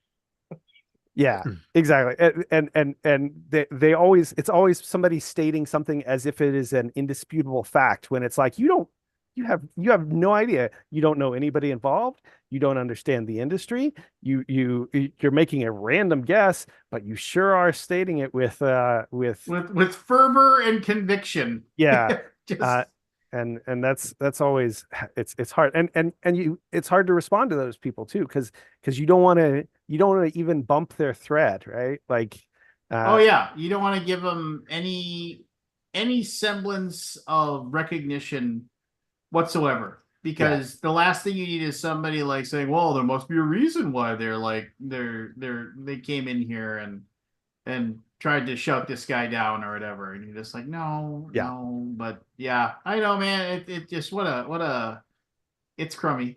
yeah. It's I always appreciate when there's the one or two voices of reason in those threads where they're like, oh well, maybe there's something you don't know about XYZ, and but it's people like to dogpile, so it's Oh yeah, well, I'm not a lawyer, but I think that, what are you even talking? Just like just I don't know anything about what I'm saying here, but And this is why I hate 90% of football fans. Yes. Bring it around. well, no, and that's why, and then so what upsets me, and Scott's not here, and he can't really defend himself, so I'm not really complaining about Scott or BGG by any means. Yeah, you are. Don't lie. But it's one of those things too, where it's like Rum Dums will start a thread on BGG trying to say that, oh yeah, they, Gray Fox Games, I heard that they sell babies, and you're just like, what? Just like, yeah. You mean that's not true, Lance? And then you're like, well, what do you, well, it's like they have the right to post what they want, even though it's like demonstrably untrue. I mean, say, and you're like, yeah, you can't win, It's a so public forum. You can't. Well, yeah. And there's always the one person who chimes in with, oh, I never liked specific person to begin with, right? Like they're contributing to this conversation. They take it as their opportunity to. I've been to saying this for years. Yeah. There is a Facebook group about board games. That the person that runs it doesn't matter. I don't know what you're talking about. They never actually say the things like earlier, but whenever something comes up that's some controversy or whatever, depending on what side of the pond you're on, comes up, they're always the first person. I was just talking about this very thing. I knew what was going on with this and that and this and that. And no, you didn't. No, you didn't. If you knew, why didn't you say anything about it ever? You didn't know anything. And you're just and I just feel. But then you have circles. But then you have somebody like this that runs this giant Facebook group about your hobby, and who, no matter what, like, if I'm just some person off the street and I look at this and this is the person that runs this thing, that like, and then he's throwing his hat in the ring and he's saying, oh they don't give clues. Oh, okay, sorry. I mean, I already know exactly who Lance is talking about. And you all know exactly who Lance is talking about. And it's infuriating. It's infuriating. And it's just like, yeah, I don't know. I and stuff like that just drives me crazy. But why do they do stuff like that? Well, because it's because people like to feel like they're in control of situations, and they also feel like they want to be the one, like, oh, look what you sheep. It's a good thing I'm here to it's a weird to clue you in. it's a weird version of being a hipster. Like I heard this song first, but except that it's I distrusted this company first. Yeah. Well, I was just talking about so I thought that there would be problems with this company, and here we are. And you're like, no, you didn't. No, you didn't. You didn't think that at all. You just or you're like Miss Cleo and you're guessing it for everybody, and then when you guess it for everybody, and then one turns out right, you can say, Yeah. "Oh, look, I got that one." That man's a toad. What? That man's a toad. Yeah. Never mind the fact that you didn't bother saying anything about the other, 27 or whatever. But this one, you got this one hammered out though. Well, that's a really good point, right? Like nobody ever goes back and like dredges through somebody's posts and be like, okay, you got 1 out of 15 correct. Is that your? Well, it's just so far, right? Yeah. Then that's when they bust out the you just time will tell on this one. But there's no ramification to making bad predictions, right? Like I could go on Facebook right now and in each different Facebook group post I think this company is gonna something horrible. I think this other company is gonna something horrible, right? And there'll be no ramification down the road when one of them is correct. All the rest of the incorrect ones, nobody's going to remember, care about, notice that I was the one who was just being a jerk on, right? Like it's the problem. It is of the infuriating. internet. And I'll just leave it at that. It is not that you know who I'm talking about. No. You have any clue whether or not this person exists. This secret person. Yes. Who, from what I understand, is a very nice human being, and I don't say that I have spoken to people that know the person in real life, and they say he's a very kind and decent dude. So in real life, it's funny how you worded that. Yeah. Like, so I mean, because interacting with people online isn't real life. It's you can't say spiteful or encouraging things. Yeah. Mike Tyson famously said, it's like the internet took away any danger of getting your face punched for saying things. Yes. It's like, I believe everybody should get punched in the face at least once. It teaches you boundaries. yeah. But I mean it's fine. And I mean and truth be told, I mean those Facebook groups, they are now, they are like little mini businesses onto themselves as well, right? So I mean and nobody wants, for what it is an indictment on humanity that nobody cares about. If we're not stirring the pot and pissing people off, nobody gets excited about it, right? I mean, nobody cares. You have to be doing something to make people, I don't know, just like you got to get people to care. And what makes people care? Just whatever. Forrest did a video a while back, and Forrest, when there was a controversy surrounding a board game media creator, and we would and somebody in one of your live streams said, oh well, do you think that they're done and it's over? And you just said, nope, give it a week, there'll be something else. There's too much money to be made. There's too many new people who are just going to look at the numbers. They're always going to look at the numbers. He's still going to have more subscribers than 99% of the people that they're going to talk to. That's all that's going to matter to these new people. He's like, there'll be still 3 people that will try to go and rally the troops, and they'll be like, what are you talking about? Get out of here. They just won't care. It's just, and I was just kind of like, oh, hey, Forrest, you might be onto something here, buddy. And sure enough, Forrest was onto something. So There you go. That's I gave you your shout out there for us. So are you gonna get you wanted that quote from me? Are you gonna get your own like little web page then to to talk you up big, or how's it gonna work? No, so essentially, I'm not 100% sure. We gotta have a talk about it. You should probably iron that out since it's your job. You should probably talk to your boss and make sure there's a good understanding.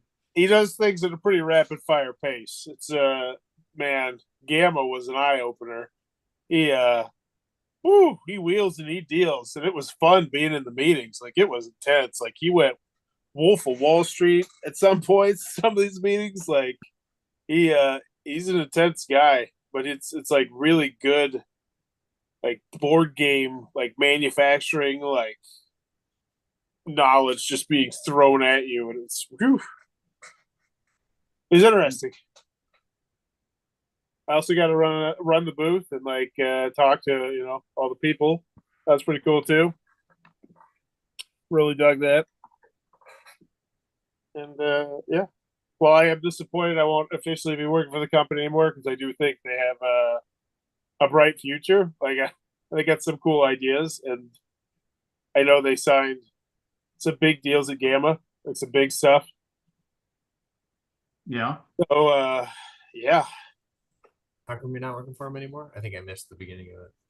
Oh, because I am essentially going to be like a Kickstarter consulting agency, video maker. Like I'm going to be. So you go to Hero Time, you're like, oh, I'm running a Kickstarter. Like, oh, would you be interested in Kickstarter services? Here's this guy that we recommend, and here's all the stuff he does. And so then they would reach out to me, and they essentially. I get paid by the hour, and then like each service has a certain number of hours. And I'm gonna have like 24 services, and it's gonna look like a menu, I think. And there's gonna be 3 quotes. One from Lance, which is fantastic, by the way, Lance. I love it. Thank you. One from Peter Vaughn, and then one from I don't know the third person yet. I don't know. I'm thinking. I think I might ask because the whole like. The reason why I want certain people is because I can spotlight your pedigree. Like, oh, Lance has been working for these companies when they've done these massive projects. Like this one made this many money and this one made this many money because you got a really impressive track record there, sir. Millions upon millions of dollars. Pretty cool. I was looking at your numbers. Cool. Well, it's exciting times for you. Just make sure you're actually getting paid. Yep. Good advice. I've been getting paid the whole time so far. I know, but you're not going to be working technically for him. I mean, so how I don't really understand how you're being paid. I mean, I might be crazy here, but I mean, I don't know yet. It might be. I have to figure it out. We haven't discussed it yet. That's a pretty important discussion for us. Yeah. We got 16 days before. That's a real short amount of time for it. Well, here's the other thing. You also have to realize that we don't need the money. It's not like we're going to be on the street because I still am a stay-at-home dad, and I'm still going to work in reduced hours, but it's yeah, we'll figure it out. It's not necessarily about needing the money. It's about them showing they understand what value you're bringing. And if they don't understand it, then you should probably be doing something else, right? Like, yeah. I think the gist is so. Here's my basic understanding. I don't know exactly how the payment's going to work. I'll look into that. I do need to, but they're going to at most send me 30 hours a week of customers, hopefully, right? And then I think. The customers pay them, or I don't know. They pay me. That's one of the things that we'll figure out. Because I don't want to do it through Fiverr. I'll figure out some way to do it. And then he potentially talked about, and if we need more than 30 hours, consider how you could potentially bring someone else on. Like, so turning it into like a real like business type thing. Like he's like, I want you to potentially consider people who could help you if you need more hours. And I was like, whoa, because that was the big thing. I was like, Anthony, I got a job for you. What? You can work for Forrest. I'm No, not I a want Kickstarter this expert. to be like in person, like shooting like videos or something like that. Kind of like how oh wait, I guess. Yeah, I don't know. Yeah, maybe. But yeah, I think it's important that like I said, regardless of whether you need money, you could have the biggest sugar mama ever, and that doesn't mean that you should not value your own time. Oh no, I'm getting paid like well. Okay. Like it was a raise. Okay. Yeah, there's a number for my hour. Like that's why I'm breaking it down very specific to like a gameplay video, for instance, is 4 times, whatever that however long the game is or whatever. Does anybody else find it cute that Andy's never dealt with Forrest in like in a conversation like this? And so he has absolutely no clue as to the magic of Forrest when it comes to these decisions. Oh no, waiting for him to explore the magic on his own. Yeah, that's fine. And Wendy, I'll put it this way: we've had to redact 2 episodes. Only 2? Well, 2 that I'm aware of. Just to keep him. Well, I don't know how would you describe it. Just to keep him safe from his own self, I guess would be the best way to put it. Just to make sure that things aren't perceived incorrectly. Yeah. So Forrest, we can help Forrest get out of his own way, so to speak. Much appreciated. Yeah. But we have seen Forrest grow, so. Well, I think this is an amazing opportunity to grow for the channel, honestly. Like, I really, really, I'm hoping to crush it. Well, it's a good attitude to have. A lot of people go into the their endeavor saying, "Man, I hope I just screw the pooch on this one."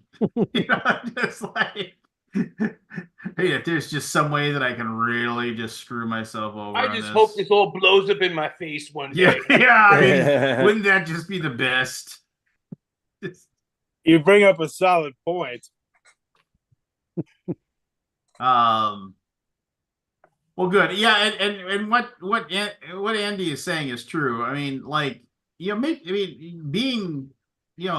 being paid what you're worth is like extremely important. I mean, like, don't devalue your time. I mean, one of the smartest things when I was doing Kickstarter videos, I mean, one of the best things I ever did for myself was like start actually charging what my time was worth. So like instead of like, I just want to be the guy that's like, just doing it on the cheap because I want to help you people out. And I realized that it was just like, I was basically like making these people money for nothing. You're making hundreds of thousands of dollars on your Kickstarter.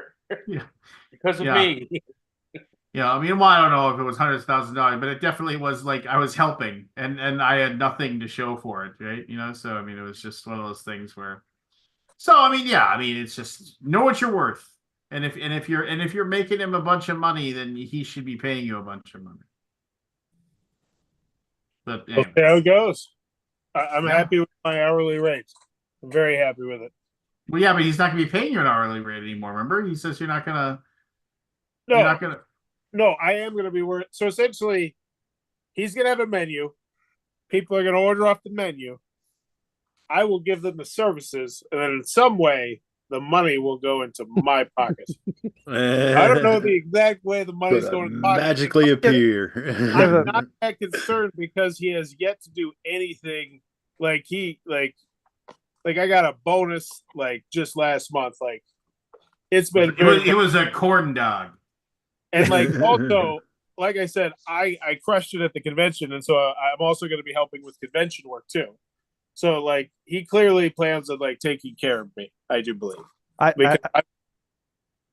like the some way this happens. Like when you say that, I picture the South Park like steel underpants question mark. Profit, yes.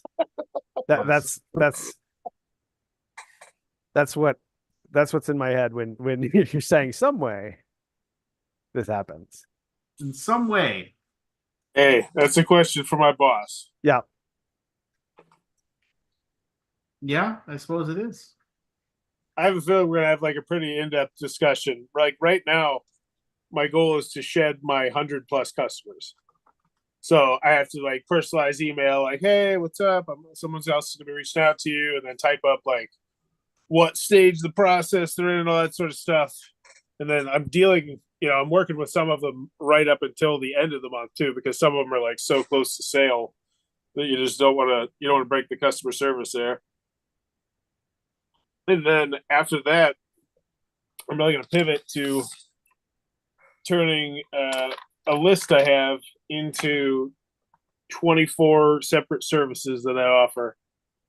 And then these are some of the other services I offer. And then that will be the point at which we'll have like the big discussion about that sort of thing and like what I need. And he's already pretty much greenlit the supplies that I asked for. So yes, but are you going to have your own publishing company? No, no, man. Oh my God.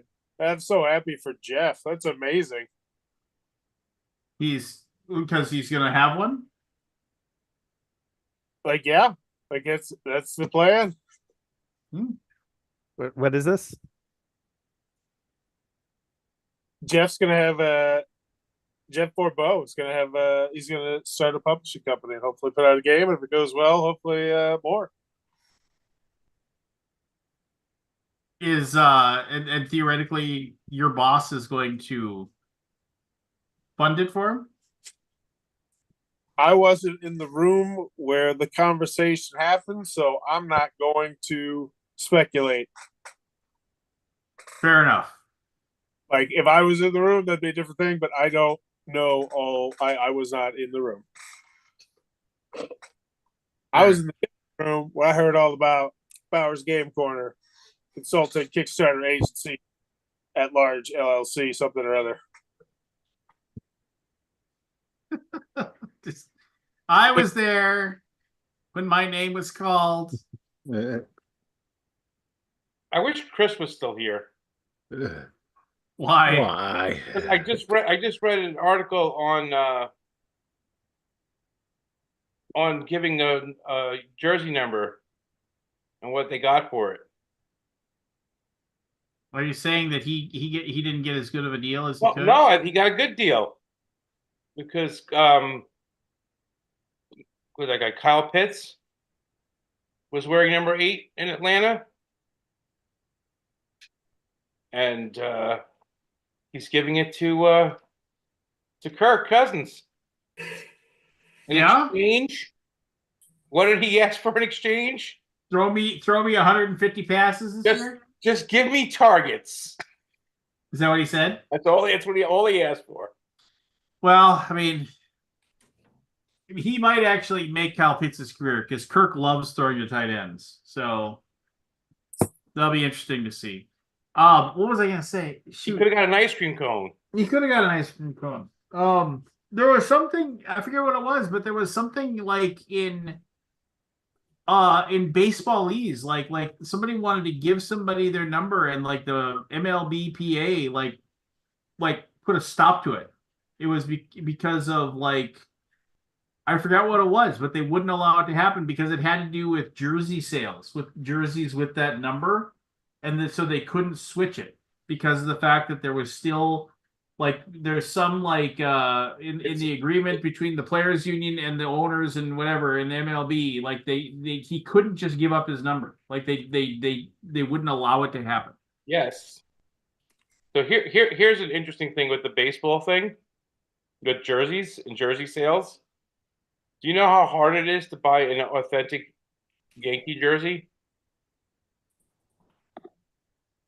I'm sure you'll tell me because what's the distinction of Yankee jerseys as opposed to almost every other jersey in the league? There's no names on the back. There's no names on the back. So you see people at games and they're wearing a pinstripe jersey of whoever, and there's a name on the back because they have to sell them with the names. There's only one company that is allowed to sell them without. And they make all the money. And they charge a ridiculous amount. It costs more money to get less sewn on letters on a jersey. That makes sense. Yeah, I mean, well, I believe it, right? I mean, it's sports are silly. Yes, indeed. But Oh, can I vent? Can I have a grievance on the Broncos? Sure. Cutting Justin Simmons, and for you non-sports folks, that means he's one of the best. He was the best, Jerry. The best. He was like an All-Pro, so he was one of the 2, 3, 4 best at his position, and we got nothing. We didn't trade him. We just cut him. Just gone. It's like, you kidding me? We couldn't get anything. Couldn't get picks. Couldn't get players. Couldn't get. He's 30 years old. Yeah, he's still playing at a super high level though. For someone on the Broncos. Nah, he's a stud. He's a stud. So he's a stud then? Yeah, no, he is. He's a really good player, and he's gone. Yeah, so I mean, right? He'll be a stud based on whoever picks him up and what they pay him. It's a weird year for safeties, though. Like there are more safeties hitting the free agent market than like ever before. It's like crazy because people are actually moving away from using safeties as much in defense now. It's something where they're they're going with more 4 and 5 linebacker sets, and so like you'll end up with like only like 1 safety and like 2 cornerbacks. So they aren't as needed as before. But that's just the game just transcends and changes and whatever. I mean, whatever. It's the way it goes. And everything sucks. You guys need a slot receiver in Minnesota? Why, you gonna dust off your cleats or what? No, Hunter Renfrow available. No, we are saving every penny we have to shove as much of it down Justin Jefferson's throat so he will stay with the team because so we don't have to franchise tag him. That's how that's going.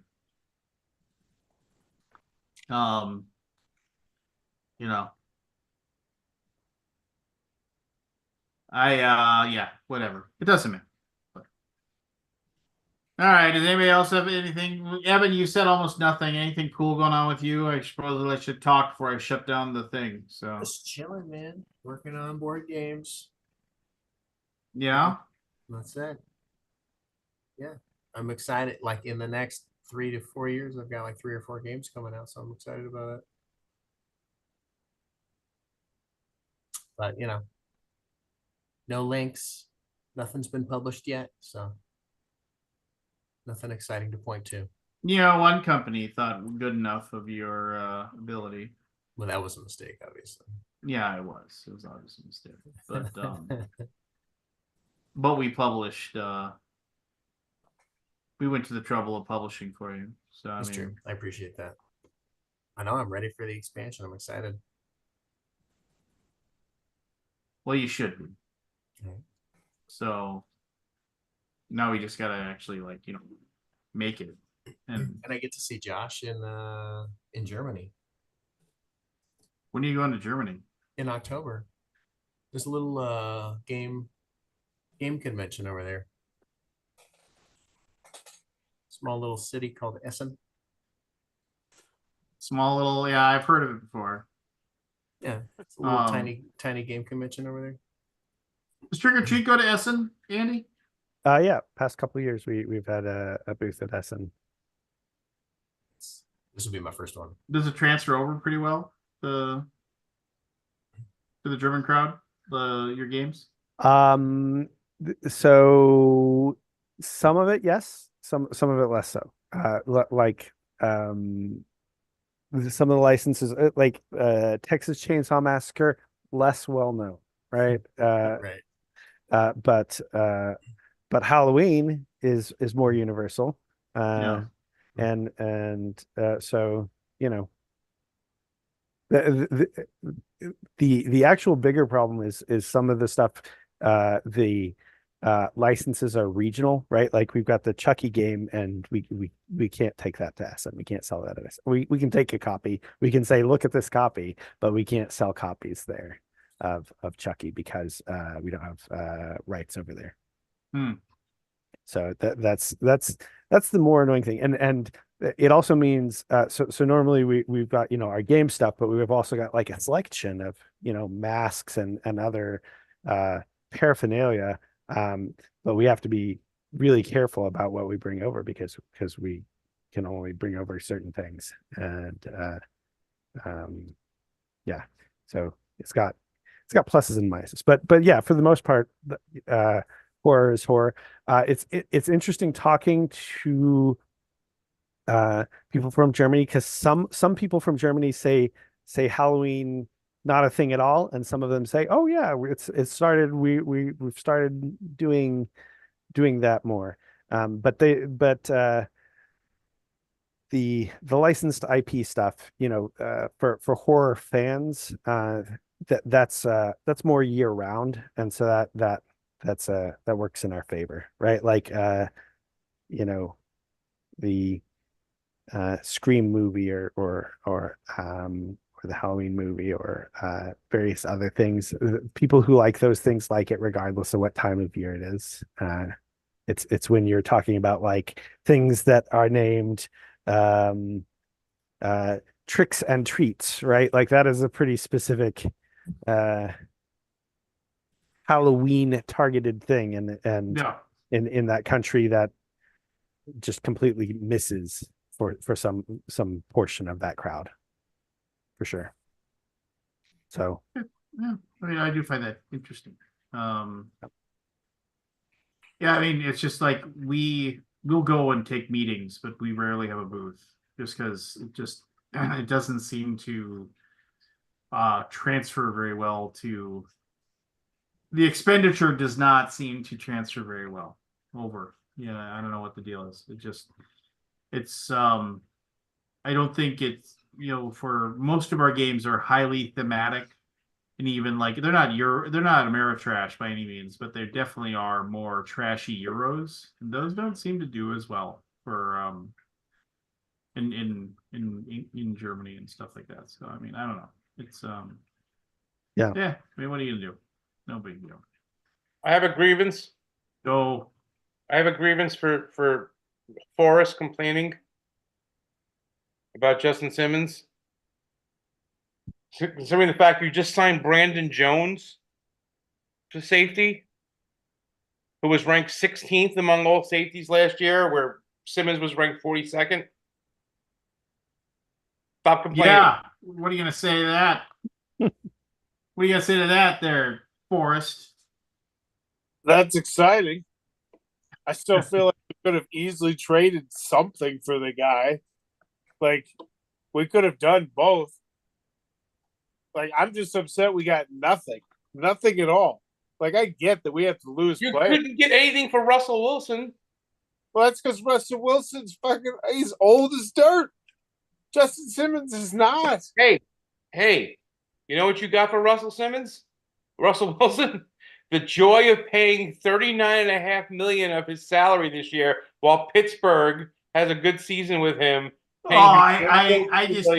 Just for the story, I want like Russell Wilson to like find some time machine and go back like 8 years, throw for like, I can't believe he threw for 4,700 yards, 43 touchdowns, only 5 interceptions. He ran for 5 more with 800 yards. It was like he's playing for Pittsburgh, the team that always manages to play okay. He didn't go to Super Bowl. 2016, Justin Simmons has more interceptions than any other player in the NFL. Like, he's a stud. Like, you gotta get you can get something for the guy. Anything. Like, not if you know his contract's gonna be up. Nobody trades for that. Then they know they can get him for cheap later. So, all right, it's getting late. unless somebody's got something breaking. Andy, thanks for joining in, man. You're welcome to come back anytime you want. If you want, if you're up and you wanna talk board games with us, like that'd be amazing. I just like I said, I wanted you to be able to maybe shed some light, a little light on the craziness that is just publishing things. So and it sounds like that's working out. So that's good. And I hope it does. I hope it moves in that direction for you, and you can get that taken care of, because that'd be pretty sweet. And then you don't have to worry about it anymore. Yeah. You can move on with your life. Yeah. Hopefully less stressful days in the future. Less days where I wake up and look at my phone and I'm like, uh-oh. Yeah. I can't even imagine. I can't even imagine like waking up. Better check the old Kickstarter and see if there's any comments. What the fuck? Everyone's asleep. Just wake up 3 hours later tomorrow, and you'll be good. Yeah, there you go. Yeah, that's what y'all have to keep talking for another 3 hours, I think, for me to do that. It is 1:30 a.m. here, so. So where in New York you now? Albany area. Oh, okay. Yeah. Upstate New York is a different thing depending on whether you're from New York or. It's a moving bar. It's anybody in New York City, Manhattan-ish area. Upstate New York is pretty much anything that's not in that area. But then when you're if you're from Albany, upstate New York is kind of Buffalo, right? Yeah, Oswego. Yeah. So it just moves. It's based on where you're at. You're always just barely on one side of the line or the other, depending on where you are in New York. It's an interesting phenomenon.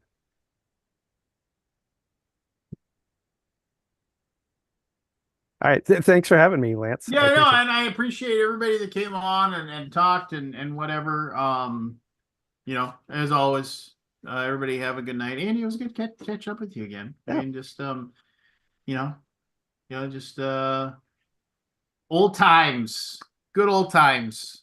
Anyway, everybody be good for one another. Everybody want to go back. If you did back last night, late pledges open. Feel free to throw some money at Gray Fox Games, and ostensibly me, basically. So, other than that, I don't know. Anybody got any resounding words of wisdom they want to share before we go out? Be excellent to each other. Oh, I want to hear more about what you were saying earlier after we go off. Oh, I figured you'd want to know secret stuff. All right, I'll do